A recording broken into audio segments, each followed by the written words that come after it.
الحمد لله رب العالمين، والعاقبة للمتقين ولا عدوان إلا على الظالمين. وصلى الله على سيد الأولين والآخرين وأكرم السابقين واللاحقين سيدنا محمد وعلى آله وصحابته أجمعين. يقول الله سبحانه وتعالى في كتابه العزيز: واعتصموا بحبل الله جميعا ولا تفرقوا. waxaan noo soo socday muxaadaraadkii ku saabsanaa qiblada. galabta waxaan soo qaadaynaa oo aanu ka waramaynaa xaafidka ibnu cabdilbar la yidhaahdo oo maalikiyada ka mid ah, bal waxaa isaguna qiblada uu ka yidhi. xaafidkaas marka inta aanan warkiisa aanan soo qaadin, war kaloo dheer ayaa ka horeyn doona oo xaafidkaa ku saabsan. warkaa inkastoo khaarijul mawduuc uu yahay, laakiin faa-iide ayaa ku sugan iyo xaafidku waxa uu yahay in la ogaado. xaafidka marka ibnu cabdilbar la yidhaahdo, markii dahabi kitaabkiisa siyaru aclaami nubalaa uu ka waramay, wuxuu ku sheegay inuu yahay al-imaamu alcallaama, nin imaama oo cilmi badan inuu yahay, galbeed xaafidkiisii inuu yahay, shaykhul islaam inuu yahay.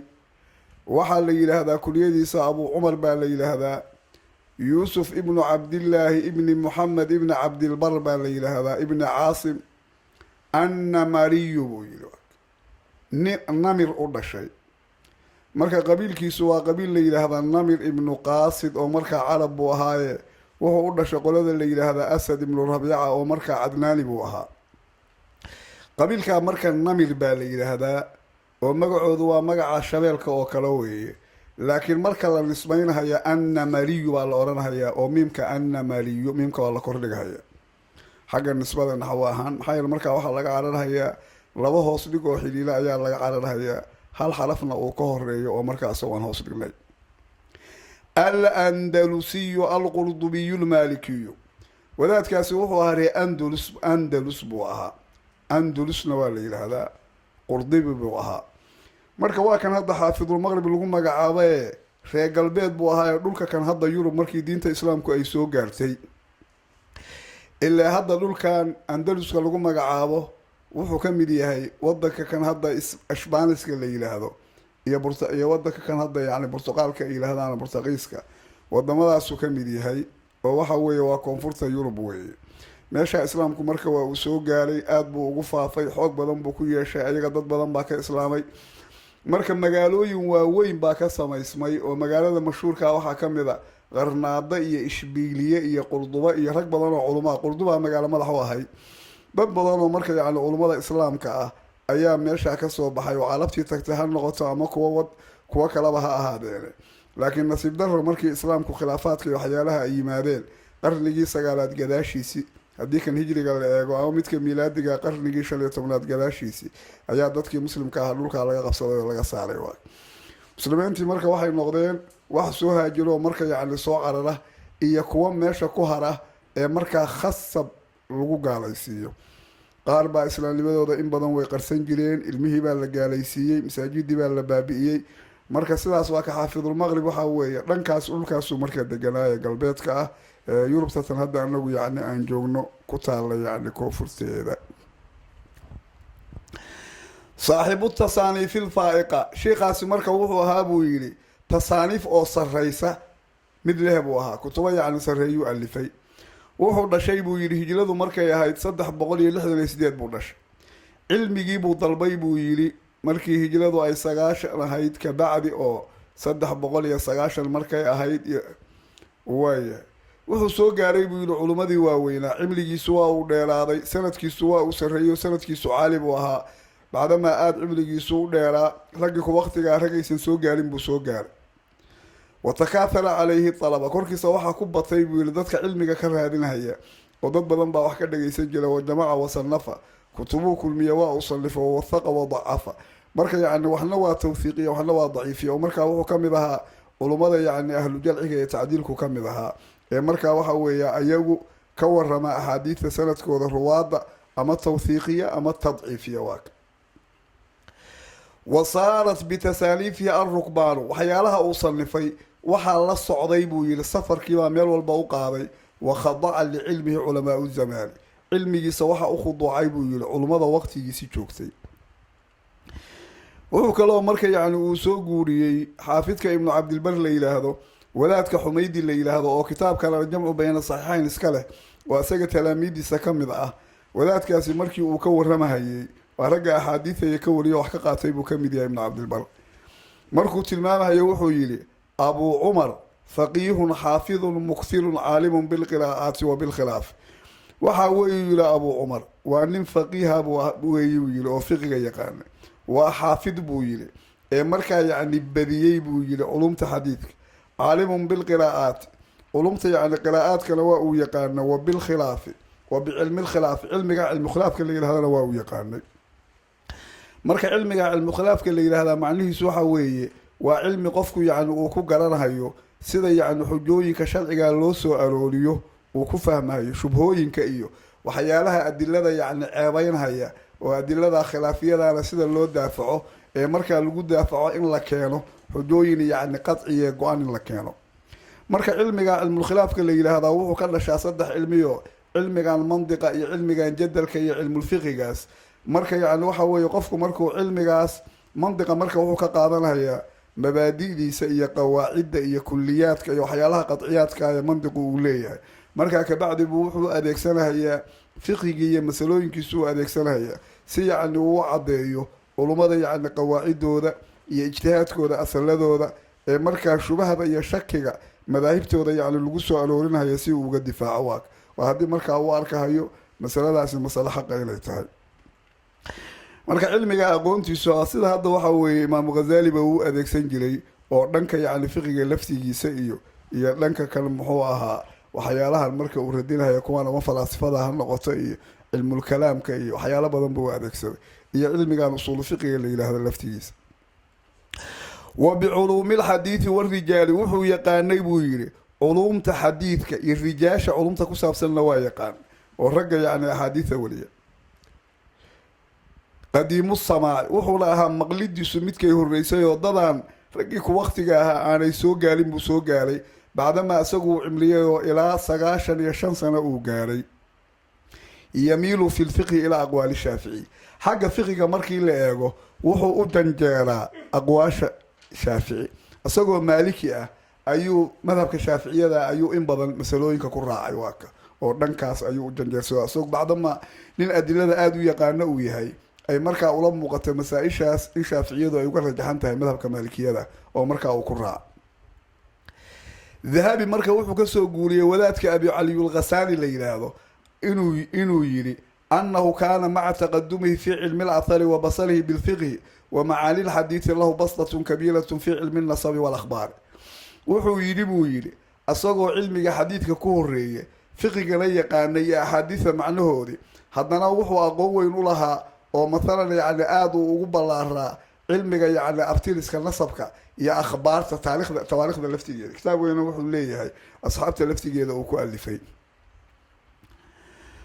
marka wuxuu kaloo dahabi abi caligaas kasoo guuriyey ninkaas inuu yidhi qabiilkiisu waa nabil ibni qaasid waa sida hadda aan soo sheegnay.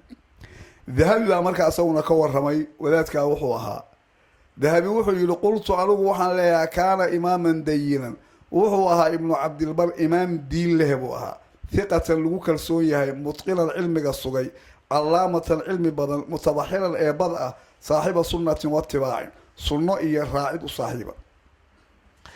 marka saaxiiba sunnatin markuu meeshaan leeyahay waxa weeye wuxuu uga jeedaa dhinac kalena wuxuu ka cabirhayay isla yacni tarjamadiisii wa kaana fii usuuli dayaanati calaa madhabi salafi lam yadkhul fii cilmi lkalaam. wuxuu ahaa yacni diinta asalkeeda markii la eega cilmigan usuuli diinka la yidhaahdo madhabka salafka ayuu ku sugnaayo ma aanu gelin cilmiga kalaamka. marka saaxiibu sunnadan markay isticmaalaan ama ha noqoto yacni dahabiya ragga lamidkaa iyo qolooyin kaleo mujasimada ayaguna sibay u isticmaalaane markay qofka ku sheegaan waa saaxiibu sunna iyo waxa weeye yacni waa salafi dhanka caqiidada haddii la eega iyo waxaa marka waxay uga jeedaan qolooyinka markaa mufawidada ah oo yacni dhanka sifaadka markii la eego ilaahay u bandhigahaya. marka dahabi hadda macnuhu uga jeeda waa sidaa weeye laakiin isaga laftigiisu kutubihiisa uu kasoo guurinayay imaamu maalig oo kale iyo imaamu maalig xataa inuu diidi jiray axaadiidan sifaadka kusoo aroorsan oo yacni loo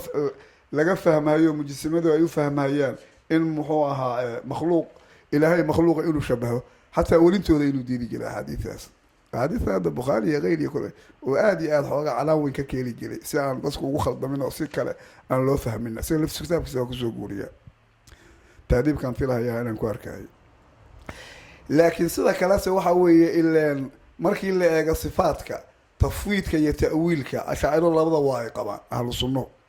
oo ayaga weliba yidhaahda madhabka salafka ugu badnaayo waxyaalaha sifaadka ilaahay in loo bandhigo la yidhaahdo daahirkoodaan loogama jeeda laakiin macnaha laga raba ilaah baa ka warqaba inay aslam tahay ayaga laftigoodu qabaan marka inuu kuwaas ka mid yahay unbuu uga jeedaa laakiin kelimaadkan hadda isagu uu isticmaalahayo mujasimada xanaabiladu waxay u isticmaalaan qofka mujasimka iyo mushabiha ah hebel waa saaxiibu sunna iyo muxuu ahaa hebel waxa weeye waa salafi dhanka caqiidada haddii la eega iyo waa madhabu salaf iyo fahmigooda khaldan oo waxyaalaha soo arooray daahirkooda ay ku fasilahayaan keliya waxay uga bedelahayaan ay tahay inay yidhaahdaan ilaahay gacan wuxuu leeyahay aan gacanteennoo kala shabihinin laakiin waxay caqiidaysay sida anaguba gacan aan wax ugu qabanaynoo kale aan leenahay yadda la sheegahaya macnaheedu inay sidaasoo kala taho gacan ilaahay wax ku qabanayo dahabigan marka laftigiisu wuxuu ka mid ahaa yani mushabihada xanaabilada oo ibnu taymiya uu ka mid yahay weliba waaba ibnu taymiya ninka uu ku saamoobay isaga saameyn buu ku yeeshayoo waqtigii hore oo dhalinyarada ah kitaabkan kitaabulculwiga la yidhaha marka uu alifahayay saameyn weyn buu bacdamaa saaxiib uu la aha waxna uu ka dhegdhegaystay walowba ragga inta badan wax ka akhristay isaga yacni rag kale ay uga badnaayeen isaga waxun yar bay ahaayeen laakiin hadde afkaartiisa iyo wuxuu xaadiri jiray meelaha uu wax ka jeedjeediyo laakiin markaan dambe isagu uu bislaaday oo kitaabkan siyaru aclaamin nubala ah yacni uu alifay sida marka isagu yacni uu caqiidaysanaa waxa weeye waa madhabka yacni salafka oo ah in loo bandhigo sifaadka ilaahay wuu ka carari jiray muxuu ahaa dhanka ta'wiilka walowba arrintii ibnu taymiya uu ka dhaxlay oo cuqdada yacni xagga ashaacirada ku saabsan aada yacni uu u qabay taa marka hadda ka sheekayn mayna waxaa si fiican uga sheekeeyey nin isaga tilmiidkiisii ahaaye waa taajuddiin asubki ayaa kusoo qaaday oo wuxuu kusoo qaaday dabaqaadka shaaficiyada markuu tarjamadiisa ka hadlahayay iyo meel kaleoo muxuu ah uu kusoo qaadanahaya aan u malaynahayo yani aljarxu watacdiil qaacidat ljarxi watacdiil taana si fiican buu uga hadlay shaniga dahabi laakiin arrimahan kaleoo xagga tawasulka iyo ziyaarada iyo tabaruga iyo waxyaalaha noocaas oo kale ah kuma uusan raacin ibnu taymiya midaan sifaadka laftigeedana sidaa uu ku dambeeyey waqtigiisa dambe waxay ahaayeen madhabka kale yacni ah tafwiidka in waxyaalaha ilaahay un loo bandhigo waa ka waxba aan la taawiilinin waayahay marka sidaas in la doorto bacdamaa labadaba xataa ashaaciradu ay qabaan tafwiidka iyo ta'wiilka rag way jireen xataa shaaficiyada ka mid oo sida ibnu salaax laftigiisu dadkaa wuxuu ka mid ahaa dhankaa tafwiidka doorta oo waxa weeye in waxyaalahaas ilaahay loo bandhigo waa ka waaya marka wuu sii wado wuxuu yidhi wa kaana awalan athariyan daahiriyan fi ma qiila huma taxawala maalikiyan markii hore wuxuu ahaa buu yii nin athari ah ayuu ahaa oo axaadiida daahirkeeda raaca daahirina marka waa uu ahaa sida la yidhi waa ka kabacdi laakiin maaliki buu noqday maca maylin bayinin ilaa fiqhi shaaficiyi fi masaa'il isagoo wuxuu yidhi si cad si yacni iilasho muuqata waa ka iilasho muuqata isagoo u leexanaya u janjeersanaya fiqiga shaafici masalooyin weliba kitaabka tadkiraha la yidhaahdo tadkiratulxufaad oo dahabi uu leeyahay markuu ka warramay warkaan oo kale soo qaaday wuxuu yidhi maca maylin kathiirin ilaa fiqhi shaaficiyi isagoo wuxuu yidhi janjeersi badan fiqiga shaafici xaggiisa u leexday buu yidhi markaa wuxuu ku daray hadda arrintaa lagu inkiri mahayuu yidhi muxuu sidaa u yeela lama le maxaa yeele wuxuu ka mid yahay buu yidhi aimada mujtahidiinta darajadooda dadka gaaray waa ka ayuu ka mid yahay marka wuxuu ugu leexanaya waxa weeye adila ahaan baa waxa u muuqatay asaga dhankaas inay rajaxsan tahay qofka marka wuxuu yidhi kutubaha uu sanifay fiiriya baana lahu waxa u caddaanahaya mansilatu min sacati alcilmi meesha uu ka joogo cilmiga ballaarnaantiisi iyo wa quwati lfahmi kasida xoogeeda iyo wasaylaali dihni dhugmada burqashadeedi ayuu garanaya sidoo kale dahabi sheekhiisa abi cabdillaahi ibn abilfatxi layla wuxuu kasoo guuriyey inuu sheekhiisu yidhi inahu kaana kathiiran maa yamiilu ilaa madhabi shaafici in badan wuxuu u leexanahaya madhabka shaaficiyada isagoo maalikiya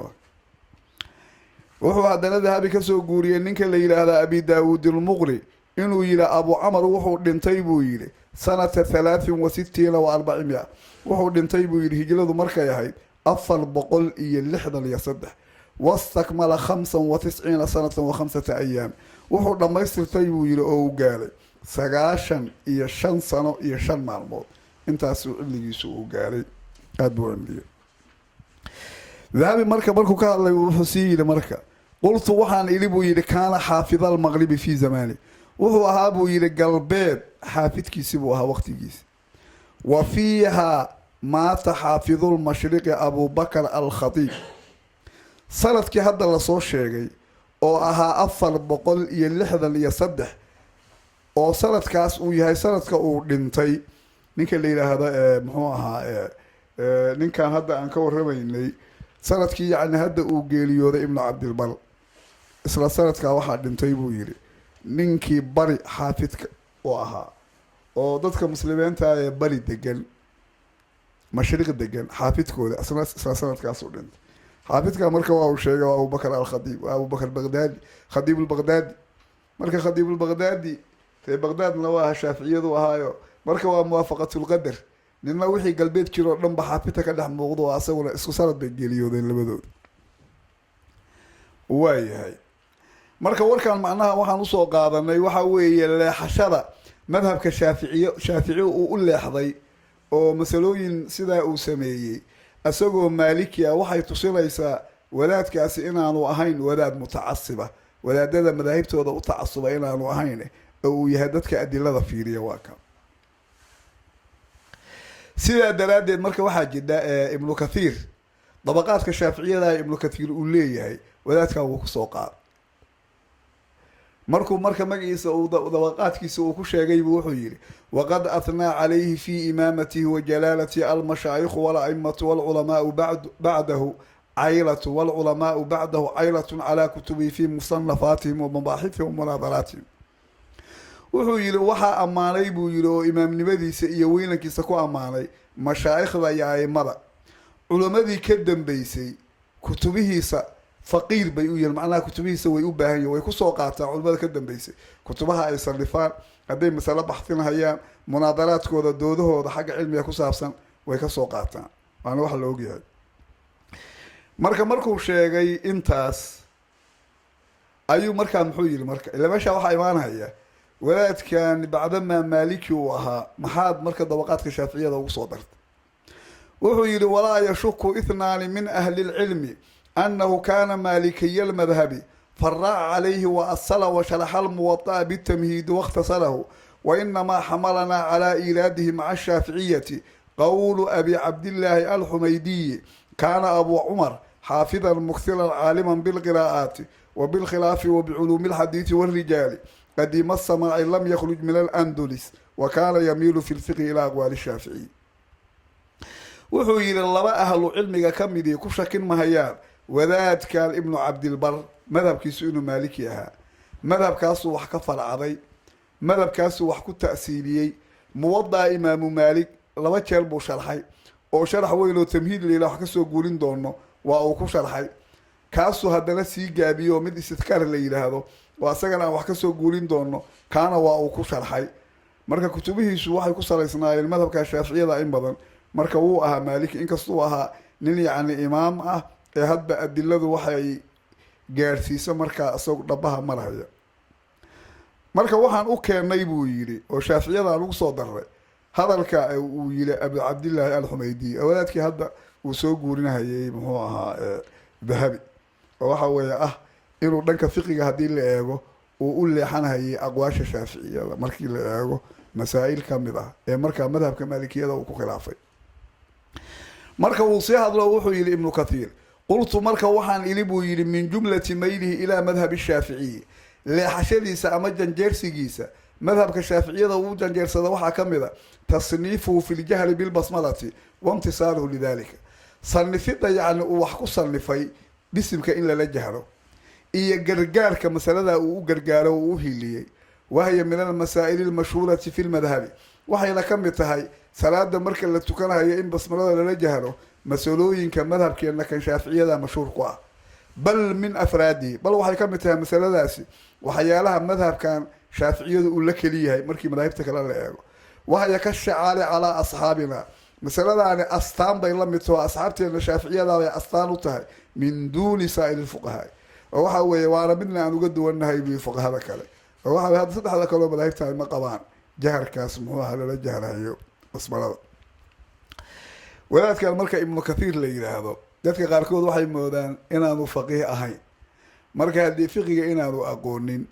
waa ka hadli doonaa hadhow markii aan gaarno yani muxuu ahaa shaaficiyada oo warka soo guulin doono dad baa moodaya inaanu faqiih ahayn bacdama mashhuur ku yahay tafsiirka iyo xadiidka iyo taariikha iyo illa waa kan muxuu kitaabka tafsiirka lahu al-bidaaya wan nihaaya iyo muhaddithna waa ahaa kutuba xadiis u leeyahay laakiin fiqigana waa yaqaanay وفقه رجل قاطع وحكم برهان الدين الفزاري كمال الدين ابن قاضي شهبة ولما كتاب كيسان محوها طبقاتك بالله يسوع أقول شيء هي سنة كيس فقه عدوا فقه كبرك رقبة مكقاطع كل من نك يقوم مهم سنة وولاد إمام النووي صم اللهها ومقع إمام النووي يكون يدي يناس أنت برها وتلاميذ سكملة نك إنه فقه كقاطع شيء سنة كيبو وده هي مرقاسو شيخي صلوات نوام حوا إمام النووي إلى ما حكوا كل سنة كيسة غزالي ما كوتشلو إمام الحرم رجع كوتشلو واق مركب سوق هذه دورنا فقيه نواوها وياي مركب واحد جرا أسوي هذا مثال هالمدة كلية بسوق هذا ما وضع تيرينه لكن مسائش يعني الشافعية أو كرها أي وحكم ذا ابن عبد البركان مسألة تحليلك مسألة وحوي إن هذول ناقص تحت القاء وكفره محلل إلا الصمين كلاس شافعية واقفتا مذاهبته ويسوق الأفسيين والله التحليل كواي طبعا شافعية يا حنفية لما لو يديه لو مالكية يا حنابلة أصدقوا مركا مالكية وكو خلافي مركو يعني أدلة إيه دلالة أو حكوا فقسية ابن عبد البر محلل كيلو بنايا شافعية وكوا فقسية مركا waxa markay jidda markii uu sharxayay kitaabka yani tamhiidka la yiraahdo oo muwadda uu ku sharxayay marka muwadda laftigiisu wuxuu leeyahay baab uu aqiday macnaha walow imaam maalik taxliilka uu san qabin laakiin baab wuxuu muwadda ku leeyahay baabul muhallil wama ashbahahu marka wuxuu ku soo qaadanayaa imaam maalik yani ninkii rifaaca loo oran jiray naagtiisi sida xadiidkaas uu soo qaadanay markuu arrimaha ka hadlayay ee waliba asagu soo qaaday لفظ البخاري مسلم رجع أي ولينها يا لو كائما ومالك وليكم معناه مركا وصوق هذا سنة كيس وكوري ولفظ أصلا عائشة أيا لقوا وليو عائشة عروة نكلي هذا وعروة ابن الزبير أيا عائشة وحكم أغلى عائشة هبليرتي هيدا واحد علي زبير بن عوام عروة وهو مغلى أيضا جاءت امرأة رفاعة القرظي إلى رسول الله صلى الله عليه وسلم ننك رفاعة ليلى هذا الناكتيسي أيها النبي أتمد فقالت إني كنت عند رفاعة فبط طلاقي أروح وحنا هابيتلي رفاعة أكتيسي معناها فبط طلاقي فرين كي يجيبوا قوي مركز سير رواية كلام يتصلها يا معناها فرين قوان وصدح دلقو كفر فتزوجت وحن قرصديت لعبد الرحمن ابن الزبير ننك عبد الرحمن ابن الزبير ليلى هذا أيام قرصد وإنما معه مثل هدبة الثوب ninkaasi marka wuxuu wataa bay tiri marada baarkeedii oo kale waxa uu wataa yani waxaan tabar lahayn oo marada falaqeedaas jilasan oo kale fatabassama rasuulullaahi sallallahu alayhi wasallam nabiga ayaa marka ilka cadeeyay nabigu waa uu dhool biray uu muusaabay faqala aturidiina an tarji'i ila rifaa'ata ma waxa rabtaa buu ina rifaa'a u noqoto oo ninka maxral miyaad ka dhiganaysa la u noqon maysid حتى تذوقي عصيلته ويذوق عصيلتك إلى وحوي أسجى ملبكي سيارة كده دبيسو أسجى ملبك عيالو كده معناها النكاح كليه محلال كون نقل ما هي النبي أدينا عليه النكاح إن كل من أمريكا وصل كفرين مرة حديث كان محلال كي لفتي سؤال تحكيها وناكتر وحوي وجدة ماشى وقتمد حديث كان مركز رجع وريه وحكم بقى مركز سوى حديث كاسو كهذا يعني معنيه وأسبابها يعني سوق هذا هي rag badan oo hadda salafki kamid oo maxalka laftigooda qabay marka xadiidkan laftigiisu daliilsanaya waana shaafiiciyaduna asaga laftigiisa daliilsana waaya xadiidkan marka waxa wariyay bukhari iyo muslim iyo tirmidhi iyo nasaa'i iyo ibn maajah imaam ahmed rag kalena waa ay wariyeen marka waxaa jira muslim wuxuu ka wariyay qaasim bin moxamed caaisha asoo ka warinaya qaasimna waa qaasim bin moxamed bin abi bakrin weye waxay u ahayd eedo qaalat caaisha waxay tiri dallaqa rajulu imra'atahu halaathan nin baa naagtiisa saddex dalqa ku furay tiri fatazawajaha rajulun nin baa guursaday uma dallaqaha qabla an yadkhula biha inta aanu wadin ka hor buu fulay waa sida iyadoo ay sheegatay fa araada zawjuha laakiin ninku inuu ku inkiray midaasna xadiidkan baa sheegi doona fa araada zawjuha alawal ninkeedii horeeyey wuxuu doonay an yatazawajaha inuu guursado markii kanu furay ka bacdi fasu'ila rasuulullahi can dalika nabiga arrintaa la weydiiyey faqaala nabigu wuxuu yidhi laa xataa yaduuqa alaakharu min cusaylatiha maa daaqa alawal maya baa nabigu ninkii hore kuma noqon kadho ilaa midka dambe uu ka dhadhamiye malabkeeda yar kii hore wuxuu dhadhamiyey macnaha jimaacii buu nabigu warkan ku sarbeebahaya cusaylada marka hadda xadiidkaa muslim uu wariyey asalkiisa bukhaari laftigiisa ayaa wariyay isagoo intaan ka yar oo weliba lafdigu ahaa ana rajulan dallaqa imra'atahu halaathan fatazawajat fadallaqa kii dambaa furay fasu'ila nabiyu sala allahu calayhi wasalam ataxilu lilawali qaala laa xataa yaduuqa cusaylataha kamaa daaqa alawalu waayahay marka ibnu cabdilbar isagu sanadkiisa xadiidkan oo kale ayuu ku wariyey hadda aan soo sheegnay isagoo ka warinahaya sulaymaan ibnu yasaar weliba markaa wuxuu yihi xadiidkan waxaa ku caddaaday buu yidhi inuu furay inta yacni aanu ayada wadinin ka hor waa sida hadda iyadoo ay sheeganayso laakiin isagu inuu beeniyey arrinta xadiid kaloo bukhaari wariyay ayaa sheegaya laakiin waa sida iyadu sheegatay waayahay ko oo xadiidkaas marka wuxuu leeyahay waa xadiid cid durtay marka aanay jirinin imaamu maalik riwaayadiisana waxaa ku sugnaa facturida canha waa laga manciyey falam yastadic an yamasaha inuu taabta ma awoodin fafaaraqaha laakiin waa sida iyadu sheegata wey laakiin asagu waa beenteed buu yidhi oo inuu marka yani hawlka qabtay buu sheegay waayahay haddana waxaa weye isla xadiidkaas oo kale aswad buu ka wariyey yani ibnu cabdilbar aswadna caaishuu ka wariyey wuxuu kaloo haddana ka wariyey abi hureyre oo isaguna caaisho ka wariyey marka ibnu cabdilbar wuxuu yihi marka xadiidkaasoo tacqiib ku samaynhaya war dambo isla arrintaana wuu noo keeni doonaa wuxuu yihi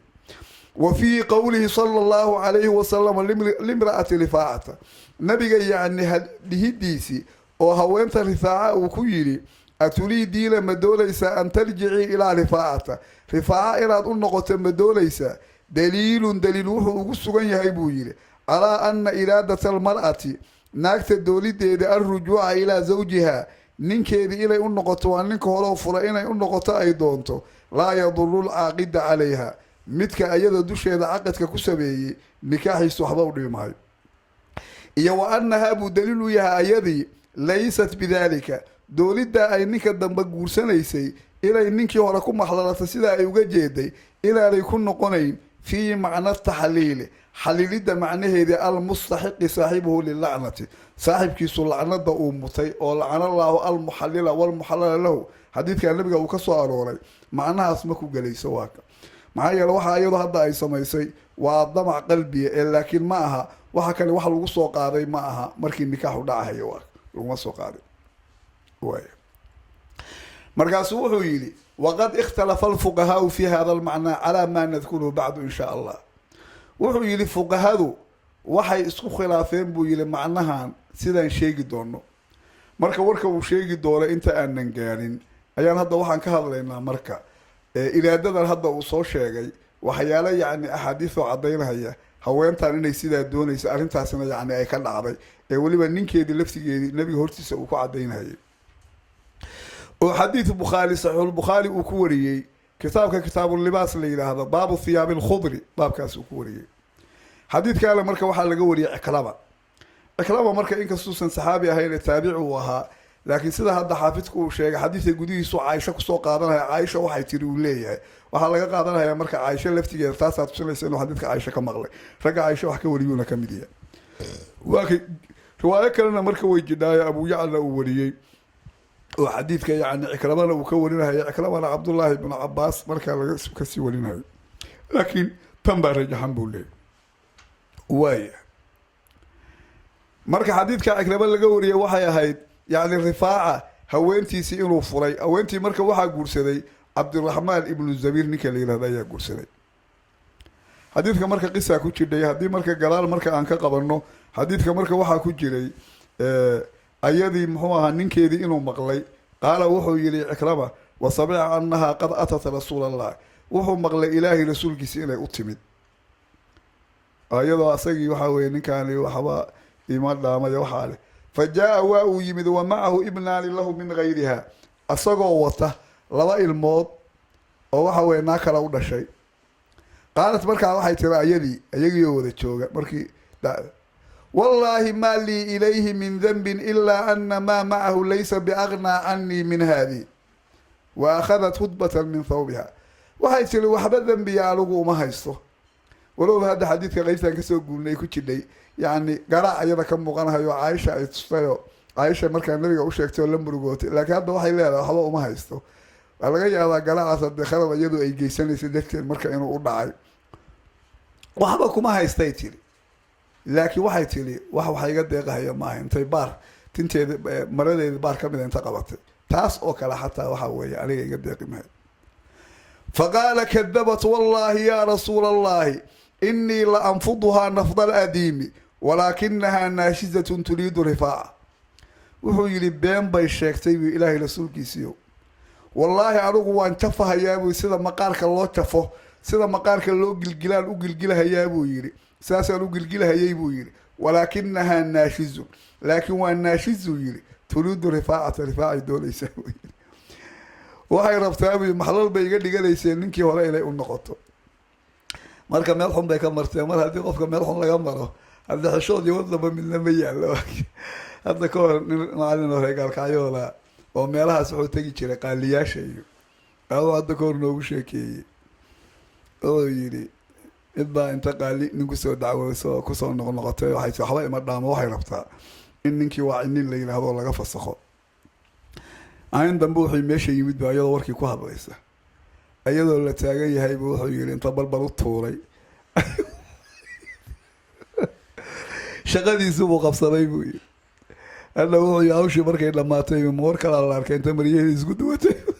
bayinta ka baxay marka baqada waxaan ku keenay inuu hadalka yiraahdo hadal aad u culus bay asay ku tiri marka saas sheegay wuxuu yiri hawl xoog laan qabtay yiri laakiin لا واحد يسأله مالها ماشان يعني تبي يكون دارتان أو كلا يا هذا المقابر نيجي هراء وصعتها فقال رسول الله صلى الله عليه وسلم فإن كان ذلك لم تحلي له أو لم تصلحي له حتى يذوق من عصيلتك وهو يرى هذا أرنتو سيداتها هاي أو وركو سيدا أدوغا أتشيغا يسهدو يعني كان إني ننكل من هذه حالكو ويهاي كي هراء مبنانا نيسيد mana u hagaagsanaalaysid ilaa midka kan iyo adigu aad iska aragtaano midkan ilaa aad ka dhadhamiso hawshiisa kii hore kuma noqon ka dhida hadii xataa uu ku furo soo haddaan fulimada ku noqonaysa haddii uu ku furo kuma noqon ka dhid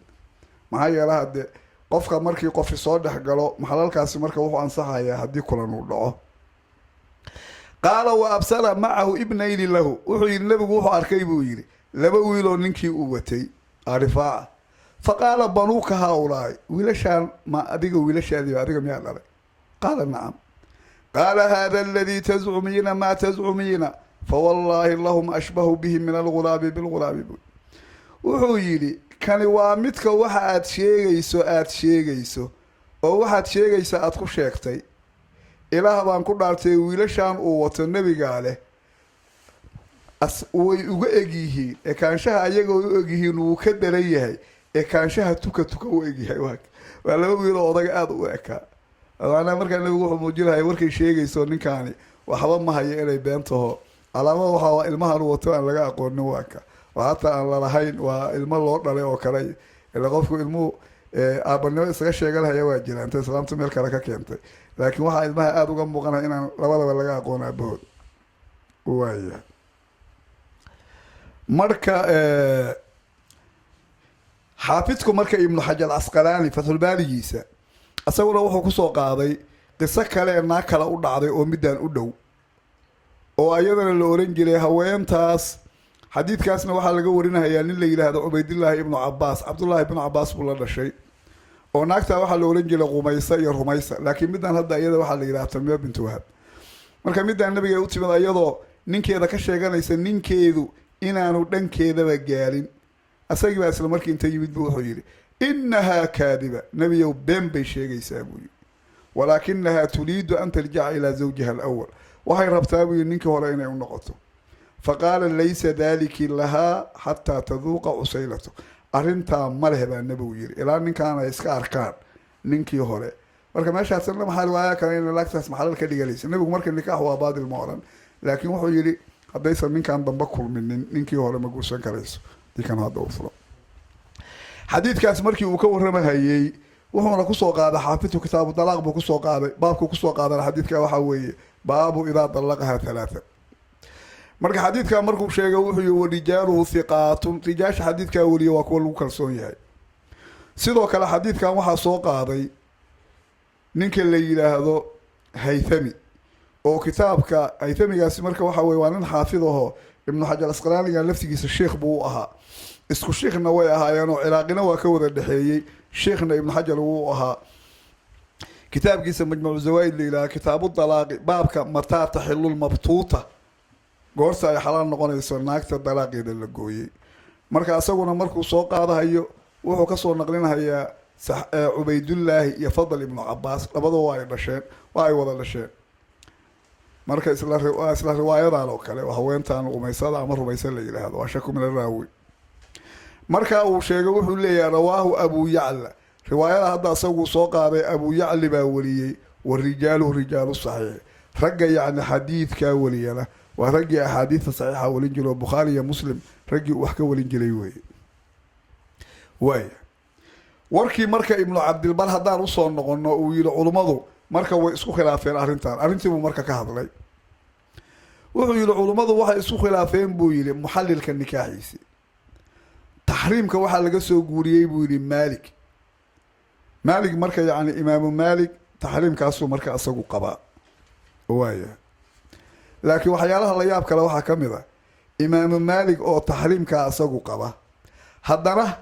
xadiidkan lafdigiisa wuxuu ku soo qaaday baab uu leeyahay muwaddiisa baabu nikaaxil muhallili wama ashbahahu oo waxa weeye xadiidkan rifaaca inuu taxliil tusinayo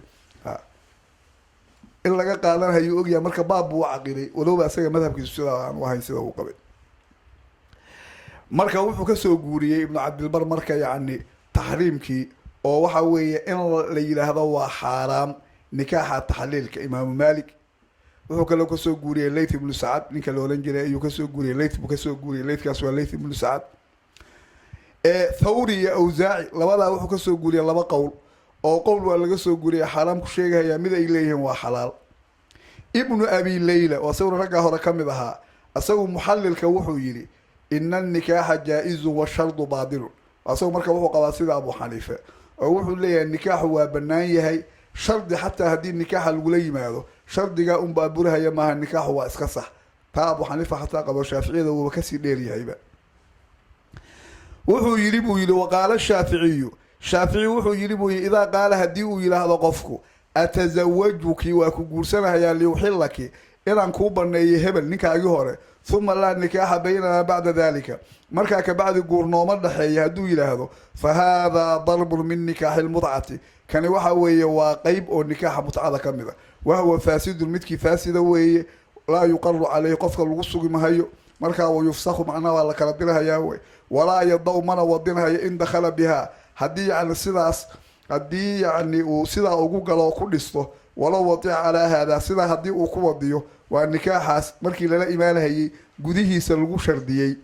naagtii inay ka furantaa marka is arkaan wadigiisaasi marka ma noqonayo yiri lam yakun waduhu tahliila mid ninkii hore u banaynayo laakiin marka uu sii wado wuxuu yiri hadii marka uu guursado Shaafici wuxuu yiri buu yiri hadii ma sheekhana sii wado ibn Abdul Bar wuxuu yiri hadii marka yani uu guursado yiri guur mudlaqa oo aan waxba lagu qaydinin laguma soo qaadin shardiga asagii ma shardinin cid kale kuma shardino sida qofka ku nikaaxinaya Shaafici marka qowlkiisa qadiimka ahaa awal laba qowl buu qabay oo midna uu yahay midka Maalik oo kale midna uu yahay midka Abi Hanifa laakiin qowlkiisa jadiidka ah iskuma khilaafsan uu Imam Shaafici anna nikaaha sahihun idha lam yushtarat hadii aqadka dhexdiisa aan lagu shardin bishardi hadii aad kulantaan way ka furanta hadaan la oran nikaaxaas waa sahih buu wa huwa qawlu Daawud sidaas marka wuxuu yiri إمام الشافعي وقبه وحكى قبو يلي داود ظاهري. وروى الحسن ابن زياد عن زفر إذا شرط تحليلها للأول فالنكاح جائز والشرط باطل ويكون عن المحصنين بهذا التزويج مع الجماع وتحل للأول قال وهو قول أبي حنيفة. وحي لنك الليلة هذا حسن ابن زياد. حسن ابن زياد كان وهو كمدي حنفية وكمدي هاي أرجع هروي زفر وحو كسو قولي مركا حسن ابن زياد اللؤلؤي بالليلة هذا زفر أو وليبا كمد تلاميذ أبو حنيفة وليبا نك يوجد هذا ويناه للمحدث هو فقيه معه وحو يلقفك هدي وشرديو والنكاح دحدي سبو وحو كشرديي كان هوري إن يعني وبنين هاي ومعناه وحوي أواكن نكاح سدي أيو يلي بالشرد إن المركي عن كلانه أما وحن بكون نكاح سدي بقى إن الهبل كوبا نيو أكله عنك وراء ورفري نكاح سوى بناي هيبو يلي شرد قا باطل مركا وحو يلي هذا اللي بدو المركي ساسكو جورسدان حتى محصن وين نقون هيانا وحوي هادو حد بيقول رجمي وان نقون كلا هدي زنا قلا أو جماعة هدي لقى هلا محايا بعد ما النكاح عنو صحيح كي هو روي وبنانا ليس مركز محو كدلي وهو قول أبي حنيفة بوي هذا الكهذا أنا قاعد شيء هي واسطة أبو حنيفة وقبا أبو حنيفة مركا إمام الشافعي أسوه وقبا هدي النكاح جوديه سشرد الأولى بعد إلى بعد لكن يدو أنا وحده ودمين أسوه بكسي ديري يقول حتى هدي شرد الأولى بعد شرد بعد النكاح واسع صوت أيه واحد لين مركز النبي يقول عن الله المحلل والمحلل له مركو ليه هاي النبي يقول يمتك وحبناين هيا يكال الله بناين هيو نكاح على إنه بناين كين هيا النبي محمد كله واقعي هذا ماشي واحد جلا كليه واحد وذنبي أنتوا ذنبي بيلي ما عقد كفاس من قرها هيو فاس يوم مركب واحد قبان ولا تنمو حنفية وين حسن يا إبراهيم وحي لهذين بويل وحسن البصري برك الله يبلغه إبراهيم كوشيغا يا لو إبراهيم النخعي إذا هم أحد الثلاثة فسد النكاح صدق هذا متكود هذه تحليل كأو ضمعه نكاح فاسد بونقنا هي كل يوم صدق مركب واحد يوجد جدًا نينكي يناكتي يسقول سدي يوليكي كو رجع أيجا كجوي ميزان كفقه مركي لا أيجونا محيل هذا وحيل وقال صالم والقاسم لا بأس أن يتزوجها ليحلها إذا لم يعلم الزوجان قال وهو مأجور وحيل بويل صالم سالم كوحوي وسالم بن محمد بن أبي بكر ما يوحنا جيدا سالم بن عبد الله بن عمر عبد الله بن عمر صحابي قاسم على سالم قاسم لوحوي وقاسم بن محمد بن أبي بكر محمد بن أبي بكر بالله لولا صحابي بكر ليش لولا أن المركب واحد كمل هاين رجل لي هذا فقهاء وسبعة تضبط يعني فقهاء ومجالات المدينة مشهور كقوة هاي إن من كأقونت المدينة يفتوى ذو أي كل دماتي أي هاي لولا هذا ويكون ميزان أصلاين مركي اللي حسن البصري إبراهيم ك مركب واحد إلى هذين أيقونا مثلا أسباب قبيل لا بأس أن يتزوجها ليحلها واحد لبعتاكم الصنع نناج إنه أجور سو أجبرنيه ننكي أول صفري وإنتو قرصوا مركا كبعض سركان وفره سنك أيقو بناناته إذا لم يعلم الزوجان هدي لو هذا الزوج أيقو آلي أغيد أمعناه وحوجد إذا هدي كي هوري أول صفري إيو هوينتان هدا كانوا قرصنا أرنتا عليك ورهينين أيقونا دبها سيقاده قال وهو مأجور كاسو إلى أجل بوبكيلا يا نيكي إنت ناك فرا مركا ناكتي قرصوا ورنيكي ولا بنانات واكو وقال داود بن علي داود بن علي وحويلي لا وداود ظاهري وي داود ظاهري قاس مركا وحوها محدث وافقه نواها لا أبعد أنو مفقينها يلمبعيد سنها أن يكون مريد النكاح المطلقة مد الله فري النكاح إذا متك دونها هي ليحلها لزوجها نك إذا إنه أبنينا دونها هي مأجورا متك أجر لقصينها يقولوا يهي أنو تام مبعيد سنها إذا لم يظهر ذلك هدي أرنتاسي أنا كم موقن في اشتراده إلا شرطية في حين العقد عقدكم مركا أوضاعها هلا مركا أساقا سيدو هذا كل واقع هي مثلا اسمه كو أفقسية الشافعي بكو أفقسية داود ولما داود ظاهري مذهب كان ظاهري ضابا قلاغ أيقو حوي يلي أنه قياسي مثل ما بدوري إنه وحنكم متدين أحاديث ظاهر كيوري مركا هذا وجد أحاديث خليفة عود ماشي يعني لو أرنتها تصير هاي واسيوده وحو يري لأنه قصد هذا قفك صدا يلا وحو قصدي بو يري إرفاق أخيه المسلم ولكن مسلم كائنه قدمريو وإدخال السرور عليه فرح قلبي سئلو قليو إذا كان نادما هذي فرينك وراء كقومين هايو مشغوفا هذا محوها تعايلو هايو عشق حاسك سهر هايو فيكون فاعل ذلك مأجورا إن شاء الله كاقفك سمي متك أجر لقصير هايو نقونها يا أبو إن شاء الله ودي لهي دون واكو ما هذا يجري وقال أبو الزناد نين اللي هذا سجل أبو الزناد كاسبرك وتابعي عبد الله ابن ذكوان بالليل هذا أبي الزناد كاس أو رجع وحكوري وحكم به أما الله كل مع أنس بن مالك أبو الزناد كاس وحيري إن لم يعلم واحد منهما لبدو ذا متكمل هدي أن أجين فلا بأس بالنكاح أو كيف رأي iyo haweentu midna lama socdaan laakiin ninkan wuxuu u guursanay inuu kii hore u baneeyo fala ba'sa bin nikah waxba dhibaato ma leh watarji'u ila zawjiha ninkeedii bay u noqonaysaa soo marka yaani kaas wuxuu kala mid yahay sidii Saalim iyo Qaasim ay qabeen oo kale وقال عطاء لا بأس أن يقيم المحلل على نكاحه عطاء ابن أبي رباح سوق محويري عطاء ابن أبي رباح marka wuxuu ka mid yahay waa taabiciintii waaweynaa rag dad badan boo asxaabta ka soo gaar ولما وحوها مفتي حرم كوها وهو يلي لا بأس أن يقيم المحلل على نكاح واحد لبعتاكم السجنو يلي نناق وجورسدي ننكي هراينو أبرنيو هدور بناك تسألوا إسكاه يستوحي النكاح سواء النكاح صحيح ولا ساسو قلام مركز أنت مركو صوشي كبعد وهو يلي مركا ابن عبد البر علي بن أبي طالب يا عبد الله ابن مسعود يا أبو هريرة يا عقبة ابن عامر waxay wariyeen buu yiri nabiga waxay ka wariyeen buu yiri nabigu inuu yiri la'ana Allahu al-muhallila wal muhallala lahu ilaahay baa la'inay midka wax banaynaya iyo midka loo banaynayo marka ahadiisa hadda uu sheegay markii la eego walowba in badan oo ahadiisa siiqada ku tibay qaar ahadiisa siiqada ku timid rijaashooda qaarkood muran uu ka taagan yahay hatta markii la eego muhaddisiinta laakiin taa hadda ma galayna waxaan sheegaynaa ragga ahadiisaas marka wariyay oo waxa weeye xadiidka cali ee sida ku saabsan waxa wariyay imaam ahmed ibn maajah tirmidhi bayhaqi baa kamid ragga wariyay kan abdullah ibn mas'ud waxa wariyay ahmed tirmidhi nasaa'i bayhaqi baa kamid ragga wariyay midka kan muxuu ahaa abu hurayra ragga wariyay waxa kamid imaam ahmed bazaar oo kashful astarkiisa ku wariyay bayhaqi laftigiisa asaguna wariyay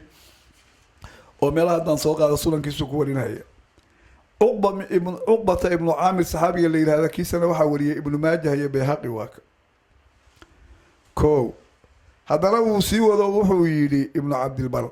وقال عقبة في حديثي عقبة حديث كيسوه كويلي ألا أخبركم بالتيسير المستعار هو المحلل موانا إذين شيئين أرجي قال سؤالي يستي هو المحلل أنا متك محلل كا حديث كان مركب يسوق هذا ورجع حديث يقارك دور نينو سالت كيسا كوتشي لا يا وركجلا وقاركود محوها ور لجليي وضعف لجليي أيا كمذا كو أنت مركو شيء مركا كهض لي مرك وعيلي مرك واللفظ التحليل في هذه الأحاديث يحتمل أن يكون مع الشرط كما قال الشافعي وهو الأظهر فيه تحليل كوحو إلى أحاديث ثانية أي سوق هذين والنبي يقول ليه اللي جورينا هيو إله بالحيري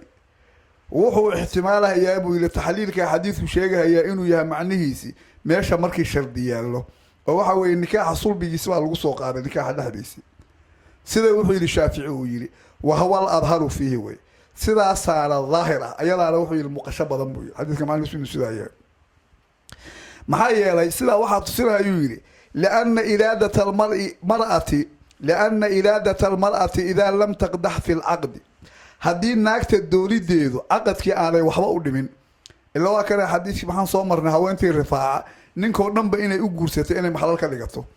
نبي قونا مغر النكاح وابادل وحو يري إلا أنك إسألك تال مانك يهوري كمان نغن كديدو كمان بنانا وما ذاك بعد وكفره مركا هذه ناكت الدوري ديدو أنا عقد كوحو دمين ولها فيه حظ أيضا يعني ديف أي كل هذا oo waxa weeye nikaaxan hadda dambe la sameeyay waxa danta ku wata waa ayaba ila waxay u sameeyay ay tahay ninkaagi hore aad u noqotid إلا وحا الله بنينها يا وأيده فالناكح كذلك كان أيده مركا قرسدي هدين يديسو مركا أهدو نيكي أبنيا أسولا الله بدوي ما قرأت إلا هدي أيدي لا كسي أو ليس المركا واك أساقي مركا هدي وحا وي أيدي با أيسو وحبا ديبين أو وحا دمتا له با أيدا أي تهي هذا نينكيو أسو عن دان لهين متكا كان دنبي قرسليسا أساقنا مركا حوال نكاح ودي ماي حتى هدو أرنتا اللوغيا كو والمطلق أحرى الله يراعى كان أول هراء فري اللي كوان ديدها يوحي ليه هدي حتى متكي هراء أو فرضنتا أوت النكاح بعد البنغان هي كاسي وحو كسي هبوي هاي بي إنا أساق الله إلالين سببتا وحا وي أساقو تيرارك عقدك كمد باها وحا وي ناكتان أو عقدك تيراركي سكمد باها هدي حديث كاسي وعديي وجيدادا أسا هدي أصبايسا إنا علي وحبا ديبين هذا نينكينا مركا waxa weeye waa ayadaaba kaga sii awleysan waak ninkii baa kaga sii awleysan waak ayada teedu hadii aanay waxba dhibayn ninkii baa kaga sii awleysan inaan waxba dhibin waak ayada guursanahay kan awal hore u furana kaana hada warkiiba dhaaf sababtoo asagu labadan qof hadda isguursanaysa midkood bamaan nikaaxan ba shaqada kuma dhex jira asagu nikaaxan arkaantii nikaaxa kamid maaha waxyaalaha marka la soo qaado laftigeeda ka mid tahay oo xataa imaam Shaafici uu soo qaado waliga laftigiisi oo kuwan xataa diidahay laftigooda kuwa badan oo kamid ah qaba waligu xataa ninkii gabadha muxuu ahaa gabadha ninkii dhalay markuu gabadhan ku xilahay haduu ninkan ugu xilo inuu ninka hore u baneeyo inaanay waxba dhibay magalad oo kuwa diida qaar kood baa qaba marka hadda la yiraahdo naagtii haday sida doonaysa nikaax waxba u dhimahay waligeedii hadii uu doonayo nikaax waxba u dhimahay hadii la yiraahdo labadaasina marka arkaantii nikaaxa ay kamid yihiin ilaa tirarka nikaaxa markii la eego saddexda ugu muhiimsan marka maxay yihiin waxa weeye waa naagta iyo waliga iyo ninka lagu xilayo marka naagta xadiidka laftigiisa baa cadeeyay waliga la kuwa diidahay in badan kamid laftigooda qaar kood baa qaba kuwa badan kamid ayaa qaba waliga kuwa hadda jira mashaayikhdooda ay kamid tahay marka wuxuu yiri haddii marka haweentii aanay caqadka dowladeedu aanay waxba u dhibayn oo ayadu ay danta meesha ku leedahay hadda naakixiina la mid weeye bal asagaaba kaga awleysan caqadka waxba u dhiban ilaa asaga dani uguma jidhe ko kii hore furan hadda waaba kalo asaga shaqaba kubala caqadkan muxuu marka yiri falam yabqa maharin buu yiri ilaa an yakuna macna alxadiisi xadiidka macnihiisu inuu yahay maahane إظهار الشرط شرطك إلا موجيه فيكون كنكاح المتعة أو مركا النكاح سيولمدي هي نكاح متعة ويبطل مركا أوبره هذا هو الصحيح والله أعلم قال صح أقول لي علاذ النكاح اللودي ذا وحوي والنكاح مؤقت وواحد اللودي ذا متعة ومتعة واحد مركي لما وقف يكون شيء إلى هذا يعني إنه كون جرسده وكله النكاح القصة قاضه معناه وحوي ninkan la yiraahdo ninkan lagu xilay bishardi yani waxa way hal bil inaad isqabtaan ama 10 bil inaad isqabtaan nikaaxa mutcada kaasale Shaafici wuxuu sheegaya kan nikaaxa mutcada qayb kamid ah inuu yahay sababtoo ah sababta loo diiday waxa weeye nikaaxi baa muqayyad ah waqti buu ku qayday ilaa nikaaxa waxa loogu talagalay inuu daa'im yahay dawaamka marka adigu inaad daa'imtaa shardi ma aha laakiin siiqada lagu dhawaaqaya waa inay san yeelanin واحد نكاح وقتين هاي والنكاح سوى النقضه واحد انتو ربا سيجري كلا هدو ربا قفك هدو اما هجوجيو هفرها وامتا ما قالت لكن وانا عقد كان يكون جرينين واحد نكاح وقتين هاي انت مركو شيغاي بو مركا وحو سو قاداي احتمال كان مركا شافعي اسغا اظهر اسغا على صحيح ويري احتمال كلو مركا سو قادو اي مذاهبته كلا قبان مذهبكيسو كميديه ويحتمل واحد صورتوبه هي ان يكون اذا نوى ان يحلها لزوجها كان محللا لقوله الاعمال بالنيه لكن waxa iska suurtagal ah in kasto sida saxda ah ama adharka ay xoog gala aanay ahayn waa sida ragga kale ay qabaan hadii qofku uu niyeysto laagta inuu u baneeyo inuu marka yaani muhallil marka inuu noqonayo haduu niyeysto oo marka muhallilkii xadiidkan uu sheegayo lacaladu ku dhacaysay niyo kaliya uu ku noqonayo ayadoo marka la fiirinayo xadiidkii ahaa al-a'malu bin-niyya amashu yaani waxa weeye niyada ayaa laga eegaya marka warkaas soo qaada waxa weeye waa sida kuwa kale ay u daliisanahay laakiin asoo sidaan u rajaxay marka midaan laftigeeda xagga niyadaana imaam shaafici uu ka hadli doonaa annaguna waa soo qaadi doonaa wax kaloo tusinaya arrintaas inaan niyadu dhanka caqadka haddii la eego cibro aanay ahayn ee lafdiga laga eegayo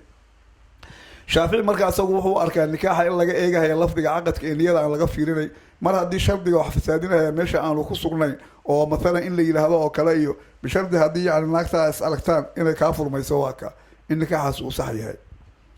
marka imaamu shaafici kitaabkiisa kitaabul la yidhaahdo wuxuu kusoo qaaday fasalka yacni kitaabka shiqaarka nikaaxa muxallilka iyo nikaaxulmutcada isku meel buu ku sheegay wuxuu yidhi wa nikaaxulmuxallili midka muxallilka nikaaxiisa alladii yurwaa nikaaxa la wariya ana rasuula allahi sala allahu calayhi wasalama lacanahu ilaahay rasuulkiisu inuu lacnad ku riday cindanaa annaga agteenna wallaahu aclame darbun qayb weeye min nikaaxi lmutcati mutcada guurkeeda ka mida maxaa yeelay liannahu gayru mutlaqin sababtoo ah nikaaxan muxallilku markii lagu soo qaado caqadka ma aha mid aan qeyd lahayn ma aha ee waa mid qeyd la weeye mid la sii daayo qeydkii laga sii daayo ma noqonayo waa qaydan yahay idaa sharada haddii uu shardiya an yankixaa inuu guursado xataa takuuna alisaaba ilaa yacni ay ka dhacdo inay kulmaan oo guurku intaa uu ku egyahay faqad yastaakhiru dalika aw yataqadam waxaa dhici kadhuu leeyahay arrintaas inay dib u dhacdo ama hormarto mar haddii taqyiid lala yimid hadduu rabo qofku isaabadii buu la imaan karaa hadduu isaabadii marka la yimaado nikaaxi waa uu dhammaaday nikaaxna marka waxaa loogu talagalay adigu niyadaadu waxba ka bedeli mayse laakiin lafdigaa laga eegahayaa lafdiga inaanay ka muuqanin waxa waktiga nikaaxa guurka waktigiisa qaydahaya ko marka waa sida sheego wuxuu yidhi wa aslu dalika anahu caqada calayha nikaaxa ilaa an yusiibahaa fa idaa asaabahaa falaa nikaaxa lahu calayha warkaan asalkiisu waxaa weeye inuu nikaax ku caqido oo caqadka nikaaxa uu ku mudaysan yahay inuu naagta la kulmo haddii uu la kulmana wax nikaaxa aanu ku lahayn mithlu ankixuka cashran ayaa waxay la mid tahay buu yii isagoo yidhaahda 10 maalmood baan ku guursanaya 10 maalmood baan ku nikaaxsanaya fa fii caqdi ankixuka cashran anlaa nikaaxa baynii wa baynaka bacda 10 kamaa fii caqdi ankixuka liuxallilaka annii idaa asabtuki falaa nikaa liuxallilaki annii idaa asabtuki falaa nikaaxa baynii wa baynaki bacda an asabtuki wuxuu yidhi qofku wuxuu yidhi marka yacni uu yidhaahdo caqadka yacni ah 10 maalmood baan ku nikaaxsanaya caqadkaa waxaa ku sugan oo macnihiisu uu noqonaya aniga iyo adiga 10 maalmood gadaashooda guur nagama dhexeeyo sida marka uu yidhaahdaa ankixuki liuxallilaki waxaan kuu guursanayaa inaan ninkii hore kusoo furay hebel inaan kuu baneeyo macnaha ku sugan ay noqonayso markii anigu aan ku asiibee aan kulanno aniga iyo adiga nikax nooma dhexeeyo markaa kabacdi shaafici wuxuu yidhi walaa tufsidu niyatu min annikaaxi shay-an niyadu nikaaxa waxba ka fasaadin mayso lianna niyata xadiidu nafsin niyadu waxa weeye waa naf sheekadeedii weeye waqad wudica calinnaasi dadka waxaa laga dejiyey buu yidhi maa xadathuu bihi anfusahum naftooda waxay ugu sheekeeyeen marka meeshaa wuxuu ishaarhayaa xadiidkii nabigu calayhi salaatu wasalaam uu yidhi tajaawaza allaahu liummatii maa xadatat bihi anfusaha maa lam takalam bihi aw tacmal bihi xadiidkaasuu ishaarhaya oo inaan ummadda loo qabanayn waxaa naftooda ay ku sheekaysa haddaan markaa waxa lagu hadlin waxaana caqadkii dhexdiisa laguma soo qaadin waa ko wuu sii hadlo wuxuu yidhi imaamu shaafici waqad yanwi shay-a walaa yafcalu waxaa dhici kadhuu yidhi qofku shay inuu u qasdo shaygii aanu samaynin wa yanwiihi wa yafcalu shay inuu u qasdo oo markaa uu sameeyana way dhacdaa fa yakuunu lficlu xaadisan hayra niya marka falku waxaa weeye waa wax imaanahaya oo aan niyad ahayn shardi ma aha mar walba falka dhacaya niyadu inay iswaafaqaan markaasu wuxuu sii yidhi marka oo meesha macnaha wuxuu uga jeedaa qofkaani naagtaa ninkaa ha u baneeyo ha niyeysto laakiin guurkii mar haddaan lagu shardinin guurkaani marka waa dhacahayaa waana daa'im xagga sharciga haddii la eego marka waa dhici kadhaa xataa isagoo sidaa u jeeda inuu kabacdi naagtaba iska haysto oo kale arrimahaas way dhaceen maogta hadda arrin noocaas oo kale ah axaadiistaas uu warinahayo imaam shaafici baa noo imaan doonta dhowaan marka hadda ka hore nin baa meelahan igu lahaa wuxuu yidhi mid baa wuxuu yidhi inta naag furay ayuu mindhaa ilma u lahayday walaalkiisi wuxuu yii naagtan iyahu io maxlalo walaalkii hawshii uu sameeyo gurigii markuu galay kaala adu gurigiiba ka soo saar war maxaa kugu dhacay nag furi waawi naagdii waa diriyay buu yiri asaga reerkii la wareegay buu laakiin marka hore meesha galay qasadkiisu xataa sidaa ma ahayn marka meesha wuxuu tusinaya macna imaam Shaafici waxa fal ka dhigaya niyada iyo falku labay kala yihiin marka kuma xiran niyada waxa laga fiirinaya waa aqadkuna dawaamkaas keenaya markaasuu sii wado marka wuxuu yiri walaw nakaha haduu guursado yiri waniyatuha asaga niyadiisa iyo ayada niyadeedii aw niyatu ahadihima duna al-akhar ama midkood niyadiisa ka kale la anti allah yumsikaha inaanu haysanu ya illa qadla ma yusibuha inta uu ka jimaacayo maana oo fa yuhalliluha li zawjiha ninkeeda uu banaynayo tabata nikahu wa usulalaha wa sawa'un waxa eeg nawa dhalika al-waliy ma'ahuma arintaas waligi la niyeysaya aw nawa ghayruhu waliga ghayrkii niyeysaya sida ninkii hore مثلا يعني naagta furay ko aw lam yawi ama waligu ma niyeysana markii gabadha wixii lahay wala ghayru ghayrkii ma niyeysana sidii ninkii hore marka hore furay way wal wali fi hada la macna lahu yusidu shay'a marka ninka suldaanka hadii gabadha uu nikaaxinayo ama waligu nikaaxinayo macna kuma leh meeshatan oo wax fasaadinaya ma lam yaqa nikaahu bi shardi yusidu hadii nikaahu aanu ku dhicinin ayagoo dhanba shardi fasaadinaya oo mar hadaan aqadka dhaxdiisa lagu soo qaadin bishardi gabadha waxa lagu xilay hadii yani aad kulantaan inaan nikaax jirin nikaaxin intaas ku ekaaday waa galad marka niyada markii uu soo qaadahayay Bayhaqi warka imaam Shaafici uu yiri laana niyata hadithu nafsi waqad wadi'a 'ala an-nas ma hadathu biha anfusuhum wuxuu u daliilsaday sunan Bayhaqigiisa markuu warka Shaafici soo qaaday hadithka Abu Hurayra nabiga laga wariyay tajaawuz Allahu li ummati ma hadathat biha anfusuha ma lam takallam biha aw ta'mal biha midkan soo qaadnay markaas uu sanadkiisu ku wariyay laakiin hadithka waxa kale oo ayaguna wariyay Bukhari iyo Muslim iyo sunanka arbacada iyo kale waa ay wariyeen marka hada shardigan oo kalena waxa way aqadkii lagu ma soo qaadin waxa aqadka dhexdiisa loogu hadlay ma aha arrinta marka hadda imaam Shaafici uu sheegay oo ah inaan nikaaxa iyo aqadka niyadu inaanay waxba ka bedelayn mar hadaan waxa lafdiga lagu soo qaadin waxa tusinaya حديث أبو هريرة وري وأبو داود يا تلميذ يا ابن ماجه يا غير كودي أو حياة بدن علماء يودي السلام حديث كاسمحوها نبي عليه الصلاة والسلام محيلي ثلاث جدهن جد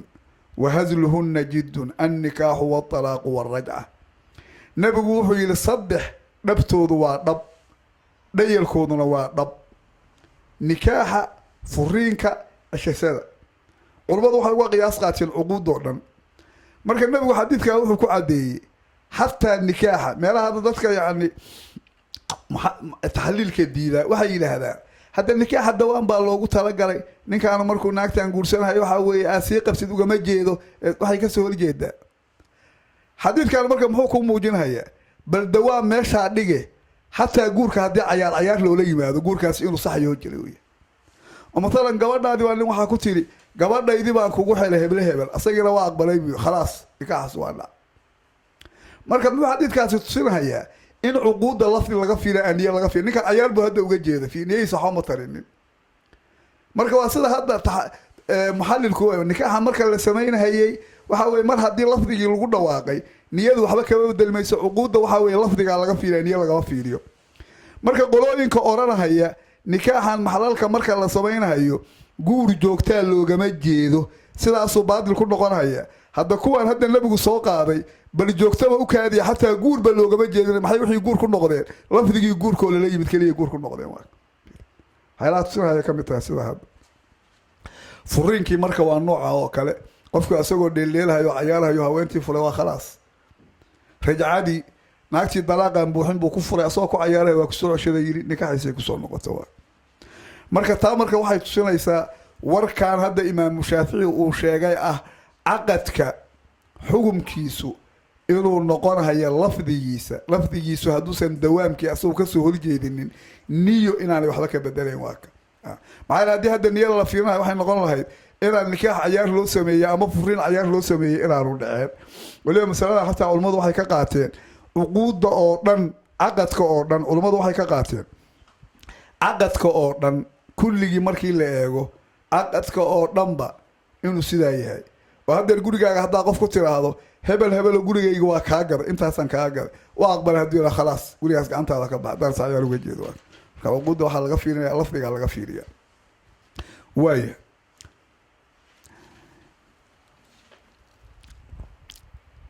مركا كبعد حافظك ابن عبد البر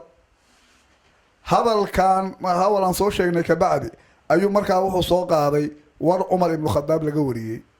أو تقليد أذاقو أرنتان لا أتكيسية يكون سوغنتها أو هذا الويرة لا أوتى بمحل ولا محلل له إلا رجمتهما لأي كلمة هيويري مد أبنين هيا يا مد الله أبنين هيو إلا ورجمنا يا دي لأي كانوا أظن مركا خبر كاس عبد الرزاق يا سعيد بن منصور يا ابن أبي شيبة يرجع ساورية واكو markuu warkiisa soo qaaday hadana wuxuu soo qaaday wiilkiisoo asagu la yiri at-tahliil sifaahu tahlilka markii zina ku sheegay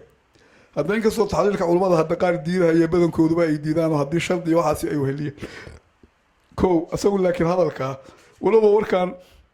ibn umar laftigiisa laga wariyo doodi ay ku jirto xadiidka sanadka laga warinayo laftigiisa doodi ay ka timaado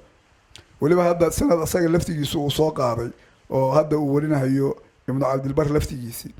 وأسأل لفتي سالة سنة تكون هي ابن عمر انت اللي ويدي اللي كيف ترى في التحليل سيدنا التحليل كوارك تعذب فقال عبد الله بن عمر لا أعلم ذلك إلا الصفاح أنا قزينا وكال أيار وركا مركا حتى لو رجوله سنة كاكسوغان أيا وحكو جلانو مركا ضد باكو جدا لفتي جيدا وايا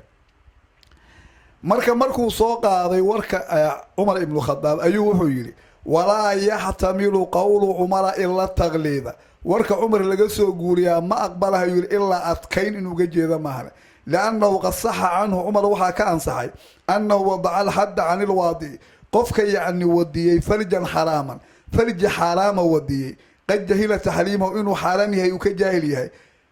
inuu yiri la harim hay oo wacadalahu bil jahalati jahilmana uu ugu cudray fatawila awla bidalika hada asaga laga dhigo laxana allah al-muhallila inuu mudlaq baqabayo shardi ya shardi la hadii laga dhigo hada qofkii asagu qaba xadiidka nabigu inuu uga jeeday marka shardiga la yimaado taawil buu qofka wataaye qofkaas ku haboon buu leeyahay in asagana aan la xadin wala khilafa annahu la rajma alayhi bu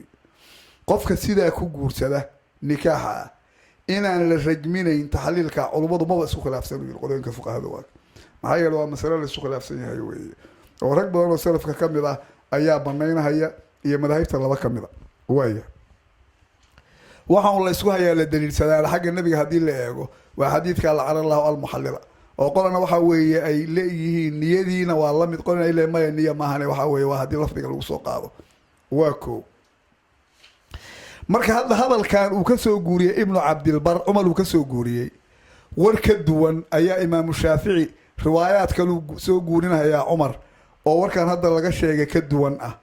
oo nikaax noocaas intuu dhacay umar uu sanu arkay nikaaxaasi inuu yahay walowba uu diidahayo in hawshaas naagti ninkii hore u noqotay sheekooyinka la wado laakiin uu qaban nikaaxaasi nikaax sax inuu yahay taas marka imaam shaafici ayaa riwaayaad ku soo guuriya oo imaam shaafici wuxuu ku leeyahay kitaabkiisa kitaabu shiqaar la yiraahdo oo kitaabul kamid ah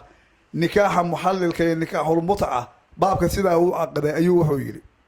fa in qaala qaa'ilun qof haduu yiraahdo فهل فيما ذكرت من أن الرجل ينكح يوم التحليل مراوضة أو غير مراوضة فإذا لم يعقد النكاح على شرط كان النكاح ثابتا خبر عن أحد من أصحاب رسول الله أو من دونهم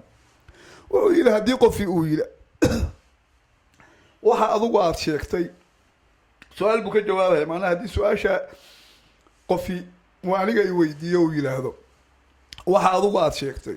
oo waxa weeyeen inuu guursado asagoo midalan taxliil u qastahaya ninkii hore naagti inuu baneeyo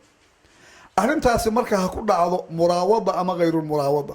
marka muraawada meesha waxa looga jeedaa macnaha wada hadal arrintaas ay naagti ay ka wada hadleen ama inaanay ka wada hadlin asaga ay gaar u tahay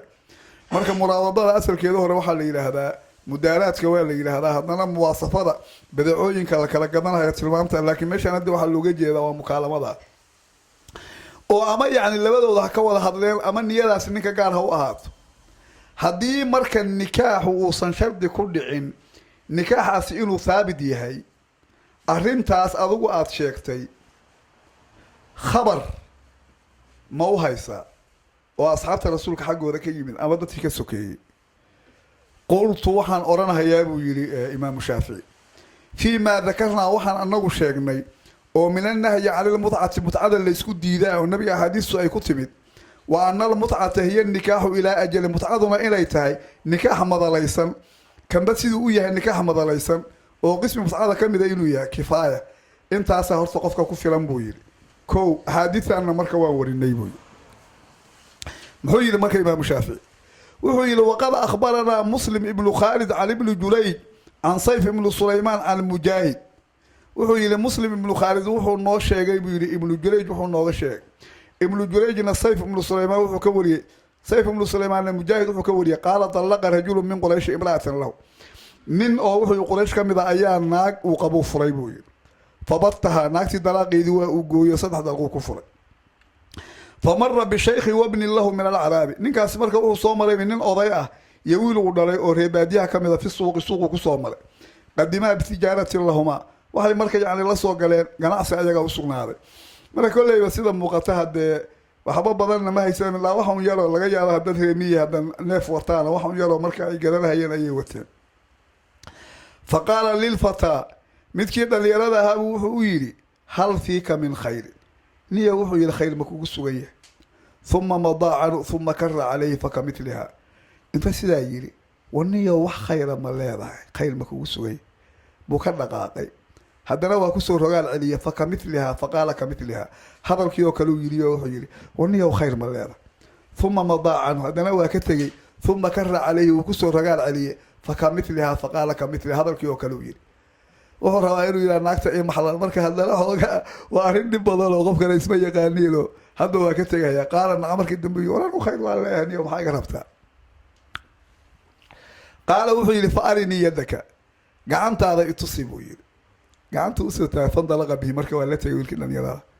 فأخبره الخبر أرنتي بوشاي مركب سيد هذا الرواية دم اللي فهم هاي ناكتينا مركب يعني وأوجي وهوشي ولسلا أوجاد وأمره بالنكاح يعني ناكتي إنه جرسده فرق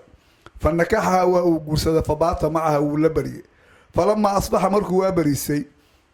استأذن نينكي مركو إذا ويدي ونينكي أول ناكتا فرق قد يجيبوية فأذن الله واودنا إلا هوش على السكوة جاي فإذا هو قد ولا هالدبر مركا هوينتي الدباد وجيدي هذا قد يجيبو مركا إلا ماشي هول بالسكوة جاي مقتا إنه فرق لكن أرين كلام ماشي كتشدو أيدي باتي لوريا أحد يشاء مركي هذا ويكوي ما فول بيكو أولان دوان عليه إلا وأناك أقول دليلا اللي شوكتي وحيتي لكي يلين بيتي sheekada awal waxbay ka wadataa ayadii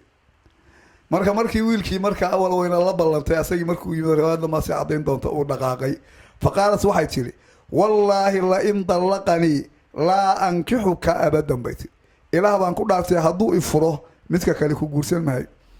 ilaa naagu la yaraha heshaa wala dooday waa iska caamsan jiray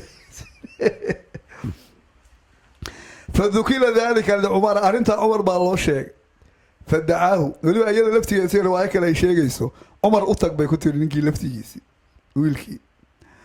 عمر با مركا عرنتي الله شيء فدعاه نجي بوعي فقال وحويري لما مش حصوب حضي ناكتي فرين جدوني ميسو ويلكي أيضا عرنتها مركا ضم كنا على أساسين إنه هيصور هذا وبقى أن هذا هو هلا السوق وحويري الله نكحتها هدي أدقورسته لفعلت بك كذا وكذا أنت سانكو سمينها يا أبي وعقابه وتوعده وانا اوغودي ودعا زوجها نينكيدنا ويلا فقال وحي الزمها وانت على هيسو marka hada xadiidkan sheekadii awal soo guuri Umar uu ka duwaya bal waxa laga yaabaa rajmiga la sheegayaa inay qisadaan tahay laftigeedii waxa weeye hada naagtii doonay in la furo oo wiilkii inuu furo uusan doonayn kan sidoo wax ku doonaa waa arin hada dambi bay noqonaysaa marka waa arin hada khalad bu ku socdaa marka khabarka marka hada uu soo qaaday Imam Shafi'i uu soo qaaday inkastoo sanadkan marka uu ku jiro nin la yiraahdo Muslim ibn Khalid oo Imam Shafi'i sheekhiisa waa ninka marka hore fiqiga sheekh uu ahaa oo marka inuu fiqay yahay in kala dhanka ahadiithda hadii la eego la soo khilaafsay warkiisa waa soo qaadi doonaa laakiin riwaayad kale warinayaan ka kaliya ku ekay marka hadda khabarkan hadda uu sheegay Abdurrazzaq musannafkiisu ku soo qaado abwaab nikah baabu taxliilka ayuu ku sheegay haddana sanadka uu marka yaani sheegay إمام الشافعي وهو إلى أخبرنا سعيد عن ابن جليج عن مجاهد عن عمر مثله وهو إنك سعيد لنا سعيد كوا سعيد بن سالم رواية كانوا هذا شيء دونا أي حديث كان كوري ابن جليج مجاهد بكوري مجاهدنا عمر بكانو كلا كوري ابوي رواية عن مركز هذا نسخوين كقار كود ويكم مقامته لكن قال بعد نسخوين كأصل كا وي مركز بهجا سو هذا رواية عن هذا سنة كان لها سوق ما أنو شيء لكن بالظهر أيوب سنن بهجا يسيبوا كورين هي إمام الشافعي واللي بقى سقوا حديث كسنة كورين هي لنك إمام الشافعي لكورين هي وي weliba yani wuxuu ku soo qaadanaya bayhaqi sunankiisa kubrada ah iyo kitaab kale asaguna uu leeyahay oo macrifatu sunan wala athar la yiraahdo markuu soo qaado xadiidkan wuxuu sheegayaa meel kale oo imaam shaafici yani uu ku wariyay xadiidka in lafdi yani ay ku jirnay ahaa inuu ku yiri muxuu ahaa lafdi waxa ku jiray inuu wiilkii ku yiri Umar in calada laka ahadun bi shay qof haduu wax ku soo bandhigo fa akhbirni bihi isha هذا يعرف كولي ماذا المركع يشيك بيرواك رواية كانوا هذا رمحوها وريه إمام الشافعي وهو إلى أخبرنا سعيد بن سالم عن ابن جريج قال أخبرت عن ابن سيرين أن امرأة طلقها زوجها ثلاث وهو إلى سعيد بن سالم باوحو النوشي يجيبويري ابن جريج وهو النوغشي ابن جريج وهو يري ابن سيرين وحال إيغشي سنة كان مركع هذه اللي إيغو أخبرت على ابن سيرين هذه اللي ماشى انقطاع وجيرة ابن سيرين كي عمر إنه كسو جوريا دنكاس يعني سنة شليلين هاي لفتي جدا اللي ماشيين لكن إمام الشافعي لا قدرك شيء جدونه سند متصلة إنه هذا الحديث كان ابن سيرين المكوري أيضا ابن سيرين عمر حقي ساسقه متصلة وكورين هاي واي مركز سعيد كان سوح النوشة جايبوين أن امرأة ساسقه رجع كورين هاي أن امرأة طلقها زوجها ثلاثا ناق ننكيدي إنه صدح كفري وكان مسكين على بي يقعد بباب المسجد من مسكين ربادياه وهو فلسانه إلى مساجدك وأقول كده أن يراها بس الحديث كي ويأذوه وتايو هذا ما يسن هيسن قناع سجل الشيء يا ما هذا واحد بقول المشي مركي اللي يمده واللي بقدر روح هويه كركرها يوه تسيد هذا حديث كم مقنع فجاءته امرأة ناق بقى مركا أطبت marka sida hadda riwaayada hore sheegayso war dambana laga fahmayo naagta ninka ugu horeeyay oo mar dambe meesha waxay leedahay adinka muxuu la yimid la hadla marka imaanshaan uu sheegayo markuu inta kaxeeyay iyada u geeyo markaa faqaalat lahu marka waxay u tiri hal laka fi imra'atin tankihuha ma doonaysaa naag aad guursato fatabitu macaha al-layla habeenkii caawa aad la balido fatusbixa aad waa balisato fatufaariqaha naag ma doonaysaa tankihuha aad guursato fatabitu macaha al-layla habeenkii yani muxuu ahaa aad la bariyayso oo fatusbixu marka aad waa balisanayso oo fatufaariquha aad markaas furayso waa فقال نعم بيروك وكان ذلك أرنكاسنا مركا وادا فقالت له امرأته ننكي هلا أول وحفرين ناكتي سبا وحي كتيري إنك إذا أصبحت هدي أذوق أدواب بليسته وحي كل هذا متك كان لليرى فإنهم سيقولون لك وحي كوران دونان فارقها هوين تنفر بيكوران دونان فلا تفعل سيدا هيلين فإني مقيمة لك ما ترى وحا أضغو أد أركيسو أيان كوغون نغانا هيا إلا هبين كاسو دوينيو هور بعد عضي سفعان ويسو دويس واذهب إلى عمر أطلق بيتي فلما أصبحت بركي وابليستي أتوه وأتوها ويؤيب هذا وأنك أسعبتي سأسقي يا يلي واللويم فقالت بركة واحد كلموا بويل كان هذين كلها ضريتي فأنتم جئتم بها أنك أيك يا أولي هذا هوسك قنتيسي فكلموه وإلا هذا فأبى وادي مفرها يوير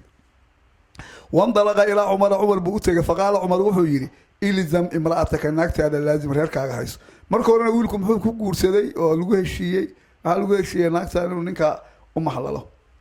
فإن رابوك بريب فأتني بي أديكم شكي قليان وواحد ببعتاني كوسواتك بغضا وحيري إي كيم بوي إي إموي فأتني إموي وأرسل إلى المرأة التي مشت بذلك خبر بمركة أدري ناقت أرنتان رالك النغطاء بشيء لفظي قال معناها سامرك الله استعمالها هي مشى الأمر قبيل به ورضيه والله استعمال فنكر بها ناقت بمركة وتعزيره لا هو hawshaan markii hore waxbay ka ahayd dabeedna hawshii bay haddana waatan sidaa hadda u bedeshay waa mashaakil baa meeshii ka soo baxay uma kaana yaqduu tacziir buu naagtii ku sameeyey waa ciqaab uma kaana yaqduu ilaa cumara wiilkii marka wuxuu ahaa cumar buu u jalmaadi jiray oo subaxii aadi jiray wayaluuxu fii xullatin asagoo mathalan yani waxa waana jalmaado iyo araabu ugu tegi jiray asagoo labis wata xullada waxaa la yidhaha waa mara kor iyo hoos laga qaadanayo marka sida ay sheegayso riwaayo cabdirazaaq uu warinahayo ayada ayaa markuu waaga uu baryay bay xulladaasay siisay maladaas qurxoon maladaas isku joogga ayadaa siisay labiska marka cumar buu aadi jiray fayaquulu markaa cumar wuxuu oranayay alxamdu lilaahi aladii kasaaka yaa da ruqcatayni xullatan taqduu fiiha wa taruux waxaa mahad iska leh buu yidhi ilaaha ku marashiyeeyey midkii labada yacni kar watayow isku joog aad ku jalmaadayso aad ku caraabayso awal ila ninkaan mushaahidku hor fadhiisan jirayo marka wuxuu watay maryo ruqcada waxaa la yidhahdaa maradu markay meel ka go-do oo kale iyo yacni karka la saaro marka maro waxa weye 2 meelood ka kalan buu awal siitay haddana waxa weye maryahan qudxoon buu hawshii uu qabtay buu ku helay waa ka yidhi naagtaada iska hayso shaafici markuu riwaayadaa sheegayo wuxuu yidhi waqad samictu hada alxadiida xadiidkan waan maqlay musnadan asagoo la tiiriyay muttasilan sanadkiisuu xiriiro can ibnu siriin xaggiisa asagoo sanadkiisuu ka xiriiro yuusiluhu asaguna sanadka xiriirinaya can cumar xaggiisa bimithli hada almacnaa macnahan oo kale waa marka waa riwaaya asagoo muttasilana oo musnad muttasila asagoo ahna waa uu wariyey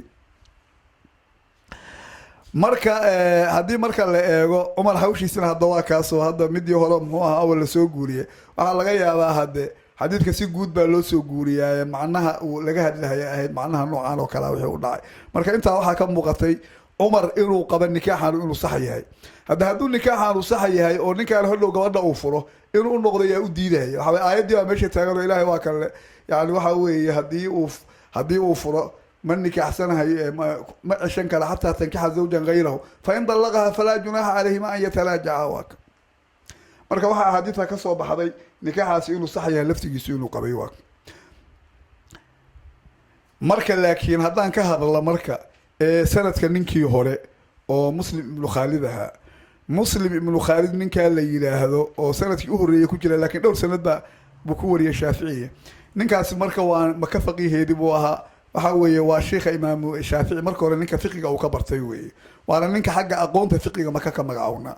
ninka waxa weeye 15 sano markuu gaaray u ogolaaday imaamu shaafici inuu ka jawaabo masalooyinka waliba arrintaasi waxay kaba horreysay intaanu imaamu maalik la kulmin ka hor marka ninkaasi muxadithna waa ahaa oo ragga axaadiisa ka wariyay waxaa kamid imaamu shaafici xumaydi iyo musadad oo ragga bukhaari uu ka wariye kamida laftigoodu way ka wariyeen ninka xoogaa marka aragtida waa lagu kala bedelan yahay yaxya ibnu maciim wuxuu qabaa inaanu wax dhibaato la yidhaahda ninkaas waanu qabin siduu soo guurinahayo dahabi siyaaru calaamin nubala uu kusoo guurinahayo bukhaari wuxuu yidhi buu le waa munkarulxadiid abu xaatim wuxuu yidhi laa yuxtaju bi la xujaysanahay ibnu cadi wuxuu yidhi xasanulxadiid xadiidkiisu midku wanaagsan yahay arju waxaan ku daray annahu laa ba'sa bihi wax dhibaata inaanu lahayn abu daawuud daciif buu ku sheegay marka wuxuu yidhi dahabi qultu waxaan yidhi bacdunuqaadi culummada yacni wax naqdiya sanadka iyo ruwaadda yuraqiya xadiida muslimin xadiidka muslim ibnu khaalid wuxuu sare ugu qaadaya ilaa darajati alxasan darajada xasanka inuu xadiidkaasi gaarahayo axaadiidta isaguu wariyo sida kale laakiin inuu nin wanaagsan ahaa iyadoo warkama jirin ibnu abi xaatim wuxuu leeyahay xagga cilmiga iyo fiqiga imaam buu ku ahaa ibraahimulxalbi wuxuu leeyahay maka faqiiheedii buu ahaa sidoo kale haddii la eego dhankan kale xagga fiqadana yaxye ibnu maciin laftigiisa inuu hiqo yahana waa laga soo guuriyey inuu hiqo ku sheegana waa lasoo guuriyo cabaasu duuri iyo abubakar ibnu khaytamaa soo guuriya sidoo kale ibnu xabbaan kitaabu hiqaad buu ku daray wadaadka muslim ibnu khaalid la yidhaahdo oo wuxuu sheegay inuu fuqahadii xijaazi inuu kamid ahaa shaafici inuu fiqiga ka bartay inuu la fadhiisan jiray intaanu imaamaali la kulmin ka hor abu xafsi ibnu shaahiin ninka la yidhaahdo isaguna waa ka hiqaadka ayuu kusoo qaaday shaahiin dabdigu inuu sidaa yahay in kale maaqan waa la fiirin doonaa laakiin wadaad macruuf oo la yaqaan ibnu samcaani wuxuu yidhi shaaficiyada ka mid ihi ninkan waa laisu khilaafay buu yihi dacafahu lkathiiruuna kuwa badani way daciifiyeen waxasanahu aakharuuna kuwa kalena way taxsiiniyeen sababku marka waxaa weeye ibnu kathiir bibidaaya wanihaaya wuxuu ku leeyahay ninkan muslim ibnu khaalid la yidhaahdo shaafici sheekaysa ah kaana min ahli maka ahlu maku ka mid ahaa buu yidhi walaqad takalamuu fiihi lisuu'i xifdihi marka muxadisiinta qaar baa ku hadlo waxay ugu hadleen xifdigiisa ayaa xumaa bay yidhaahdeen waa axaadiista qaarkood marka uu warinahayo gaf iyo naxli buu gelinahayay marka sida kale caalim faqiiha ayuu ahaa laakiin naxli buu awqaada qaarkood ku dhacahaya saasay marka u daciifiyeen mana la isku wada waafaqsana masalada taxliilka hadda markii aanu soo qaadnay inuu ku raacsan yahay xaafidka ibnu cabdilbar sababaha marka yacni aan usoo qaadnay laba ujeedada horta aan ka lahayn marka u horeysa waxay ahayd inaanu sheegno wadaadkaasi inuusan ka mid ahayn wadaadada mutacasibiinta ee masaladii markaas madhabkiisa uu qabo u tacasuba ee markaa yacni uu fiirinahayey waxa adiladu ay tusinayso oo markaa ay keenayso waa sabab wey midda kale haddana fidinta marka aan fidinay masaladan oo aanu sheegideeda ku xeel dheeraanay danta aan ka leenahay waxa weeye qolooyinka wahaabisimku waxay sameeyaan markay nikaaxa maxalalka ay maqlaan markaa waxay isku ridaan fiqi bulaale iyo booran ee boodbood bay sameeyaan oo waa xaaraam waa kidaa marka waxyaalaha la yaab kale waxaa ka mid ah nimankaasi ayagoo qaba oo wadaadada ay saarsanayaan ku raacsan waxay qabaan haweenta haddii inta la furee 3 dalqa lagu furo in qofku uu iska cishan karo iyadoo 4 madhabood aysan qabin iyadoo cumar ibnu khadaab uusan qabin iyo asxaabtii waqtigiisa joogtay iyadoo cabdullaahi ibnu cabaaska laftigiisa xadiidka muslim laga soo wariyay ay ka ansaxday naagta haddii 3 dalqa ama ka badan lagu furaba dalaaqu inuu dhacahayo iyadoo xaafidka ibnu xajar asqalaani la yidhaahdo fatxulbaaligiisa uu kusoo qaaday 3 haddii haweenta lagu furo dalaaqaas inuu dhacahayo inuu yahay masale ijmaaca oo dadkii muslimiintaha ay ku kulmeen haddii awal dad wax sheegsheegaa ay jireen in masale lagu kulma ay tahay waxaa ka mid a waxyaalaha ay qabaan haddii muxuu ahaa naagta ayadoo xaa-idaal la furo furiinku inaanu dhacayn ayadoo taasi ay khilaafsan tahay axaadiidtii bukhaari iyo muslim ay wariyeen oo kutubahooda ay ku wariyeen rag kaloo muxadisiinoo badanna ay wariyeen ee weliba bukhaari laftigiisu uu tarjamooyin ee waxa uu samaysanhayay ayadana sidaasay qabaan waxay mathalan yacni qabaan dalaaqa qofku isagoo caraysan haddii haweenta uu furo oo weliba caradaasi xataa ay tahay cara miirkii aanu ka teginin ee waxa weeye sidaa dalaaddeed cara ama aarsiba uu u furo oo kale furinku inaanu dhacayn ayadoo ayadana 4 madhabood furinku inuu dhacahayo ay qabaan midii hadda aan sheegnay oo naagta xaydka lagu furaa 4 madhabood iyo culummadii sidaa ay qabaan waxay kaloo haddana yacni qabaan oo masaa-isha iyagu ay qabaan ka mid ah haddii dalaaqa mucallaqa ah qofku uu la yimaado oo haweentiisa uu ku yidhaahdo haddii aada waxaa samayso waa iga furanta guriga haddaad ka baxdo waa iga furanta in furin uusan dhacayne qofkii kafaara inuu bixinayo sidii qof ilaahay magiisa ku dhaartoo kale kafaaratu yamiin ayadoo madaahibtu 4taas masaladaas aanay qabin ee bal culummadu ay soo naqlinahayaan dalaaqaas inuu dhacahayo inuu yahay wax ijmaac islaamku ay ku kulmeen inuu yahay intaa oo dhan maxay u samaynayaan waxaa oo dhan waxaa qaba ibnu taymiya ayaga marka waxoodu maxaa daliila maxaa madaahib qabta maxaa culummadu u badan tahay maxaa ijmaaca maxaa aragtida dadku kala duwan yihiin maxay tahay waxaa oo dhan uma muuqdaane meeshii ibnu taymiya u dheelmado iyo atbaacdiisay u dheelmadaan meeshuu u caraabana waa u caraabaan marka siyaabahaasaa keentay hadda inaan masaladaa ka hadalno masaladaa xaalkeedu marka waa sidaa wey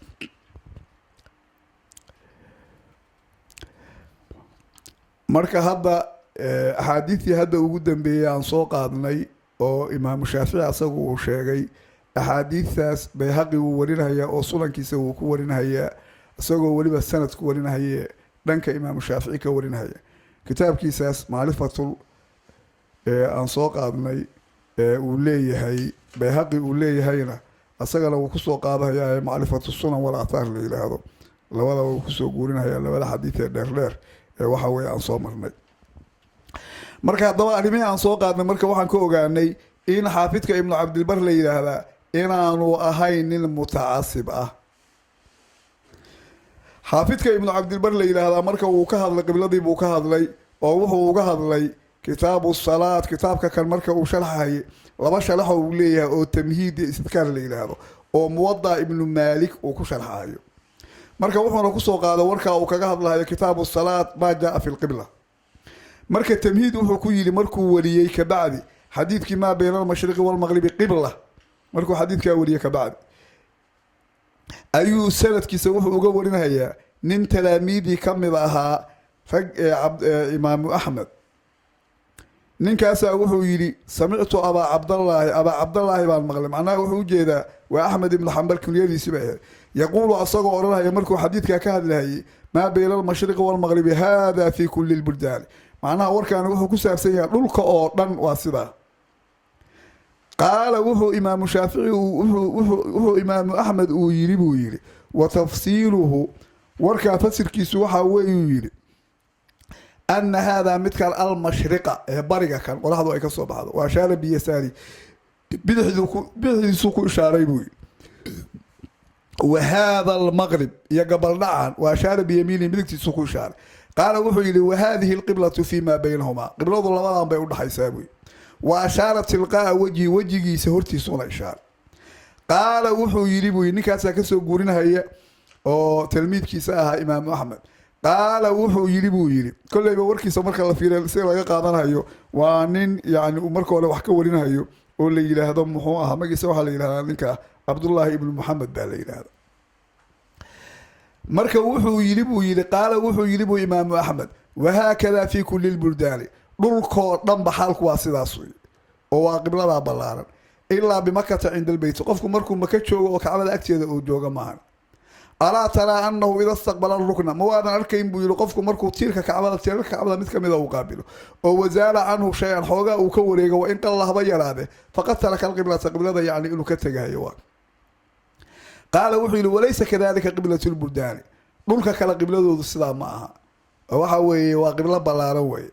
qiila liabi cabdillaahi, ninkaasi wuxuu yihi marka tilmiidkaa ka warinahayay abi cabdillaahi waa kunyada imaamu axmed, waxaa loo yidhi fain sallaa rajulun fi ma bayna almashriqi walmaqribi taraa salaatahu jaa-iza waay, haddii qofkii uu tukado mashriq iyo maqrib inta udhaxaysa ma waxaad u arkaysaa salaadiisu inay bannaan tahay. qaala wuxuu yidhi nacam salaatuhu jaa-izatun, salaadiisu waa ay bannaan tahay ilaa anahu yanbagii lahu an yataxara lwasada, laakiin waxaa ku haboon buu yihi dhexda inuu ku dadaalo oo dhankaas marka yani dhexda ay qibladu ay sii xigto. qiila liabi cabdillaahi waxaa loo yidhi qiblatu ahli baqdaada, baqdaad ahalkooda qibladooda calaljadi, jadigay qaabilaan xidiga la yihahdo, waa xidig waxaa weeye u dhow qudbiga. fajacala yunkinu ljadya, markaa wuxuu gudagalay buu jadiga inuu inkirahayo. qaala wuxuu yidhi laysa cala ljadi, xaalku ma aha qiblada yani in lagu saleeyay jadi iyo wax kala midna, walaakin calaa xadiidi cumara maa bayna almashriqi walmaqribi qibla, xadiidka yani cumar oo ah ayaa qiblada lagu saleynaya mashriq iyo maqrib waxa udhexeeya waa qibla, qibladu inay ballaaran tahay. ma soo aroorin buu marka uga jeedaa warkaan waataan hadda kahor soo marnay, laakiin sheikhan laftigiisuna wuu soo qaaday. markaa kabacdi haddana sanadkiisa wuxuu uga wariyey ibnu cabdilbar nin la yidhaahda axmed ibnu saciid inuu yidhi qaala lanaa axmed ibnu khaalid, axmed ibnu khaalid baa wuxuu noo yidhi. axmed ibnu khaalidkaasi waa midkii wahabigaa awal aan soo marnay oo ragga bukhaari uu wax ka wariyuu ka mid yahay, nin marka wuxuu ahaa muxadis oo faqiiha. fii qowli cumar bni lkhadaab, hadalka ibnu cumar buu wuxuu noogu sheegay buu yihi xadiiskaa markuu noo fasirayay maa bayna almashriqi walmaqribi qibla, hadalkii cumar uu yii cumarna waa laga wariyay asagoo mawquufe, mashriq iyo maqrib inta udhaxaysa waa qibla. fii haadaa sacatu linnaasi ajmaciin, wuxuu yidhi buu yidhi arrintan dadka waxaa ugu sugan buu yidhi ballaar ayaa ugu sugan, waa qiblo ballaaran oo qofka uusan ka habaabay. qiila lahu markaasaa waxaa lagu yidhi buu yidhi axmed ibnu khaalid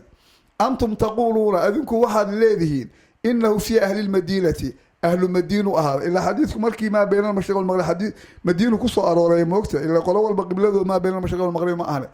qaala wuxuu yidhi naxnu wahum sawaaun, annaga iyo ahlu madiina waan egnahay waa sibannahay buy. wasacatu fi lqiblati linnaasi kullihim, ballaarka dhanka qiblada ku sugani dadkoo dhan baa wada leh buu yihi waa. qaala marka wuxuu yidhi buu yidhi ninka la yidhaahda axmed ibnu khaalid wa haa-ulaai lmushariquuna, kuwaan reer bariga ahi laa cilma cindahum bisacati lqiblati, qiblada ballaarkeeda war kama hayaan buu yihi. wa inamaa huwa shay-un yaqacu fii nufuusihim, waxa iyagu ay isku mashaqaynahayaan waa dad malaha qiblada inay ciriiri tahay u arkahaye, waa wax iyaga qalbigooda ku dhacay buu yihi, qibladu waa ballaaran tahay buu yihi. intaa marka waa warka uu kusoo guuriyey, uu ku yidhi kitaabkiisa tamhiid la yidhaahdo oo uu ku sharxahayo muwadaa. marka tamhiidkaasi wuxuu ahaa sharax weyn uu muwadaa uu sharxay, وليبا مركو الشيخ أسوق وحو سبيي أحاديث ثيبو إلا كتابك وحوي وأحاديث يا آثار نظام بو أصلا يساسو كشرحاي markii dambe dadku marka waxay ka codsadeen waxa la yiri kitaabka abwaabtii u celi markaas wuxuu sameeyay kitaabkan istidkaarka ayuu sameeyay inkastoo kii hore tamiidka laftigiisi rag dambe hadda aan waqtigooda aad u sii dheerayn aan waqtigooda wasaab dheeraado hadda qarnigii hadda tagay meelahaas ahaa kullayba dawaadiyaadkiisa iyo kolba waa soo gaareen ayaa inta habeeyay sidii abwaabtii bay ku soo celiyeen kitaab dheer way labadooda marka is saaran hadda waa madbuuc marka istidkaarka wuxuu ku yiri markuu arintan ka hadlayay waqaala athram wuxuu yiri athram wuxuu kamid yahay waa nin muhaddith oo faqiih talaamidi wuxuu kamid yahay imaam ahmed sa'altu waxaan weydiiyay buu yiri ahmed ibn hanbal baan waxaan weydiiyay buu yiri an qawli umar hadalkiisi ma bayna al-mashriq wal-maghrib qiblatun uu yiri waa warkii hadda oo kala aan soo marnay faqala hada fi kulli al-buldan illa bimakkah 'inda al-bayt waxaanoo dhan wuxuu yiri waa dhulkoo dhan buu yiri ilaa maka maano kacbada la ag jooga ma fa innahu in zaala anhu bi shay'in wa in qalla faqad taraka al-qibla wadaadkii hore ka soo guurinahay sidaas ku yiri kana sidoo kale ku yiri hadduu wax yar ka wareego markuu maka joogo qiblada waa ka tagay qaala walaysa kadhalika qiblatu al-buldan laakiin arada kale qibladeedu sidaa ma ثم قال هذا المشرق وأشار بيدي وهذا المغرب وأشار بيدي وما بينهما قبلة قلت فصلاة من صلى بينهما جائزة قال نعم وينبغي أن يتحلل الوسط وورك هذا عن صومر مركز أصغر وركا تعقيب كسوينها يوحي لمركا ابن عبد البر تفسير قول أحمد بن حنبل هذا الكيس فسر كيسوحة وإيه تفسير قول أحمد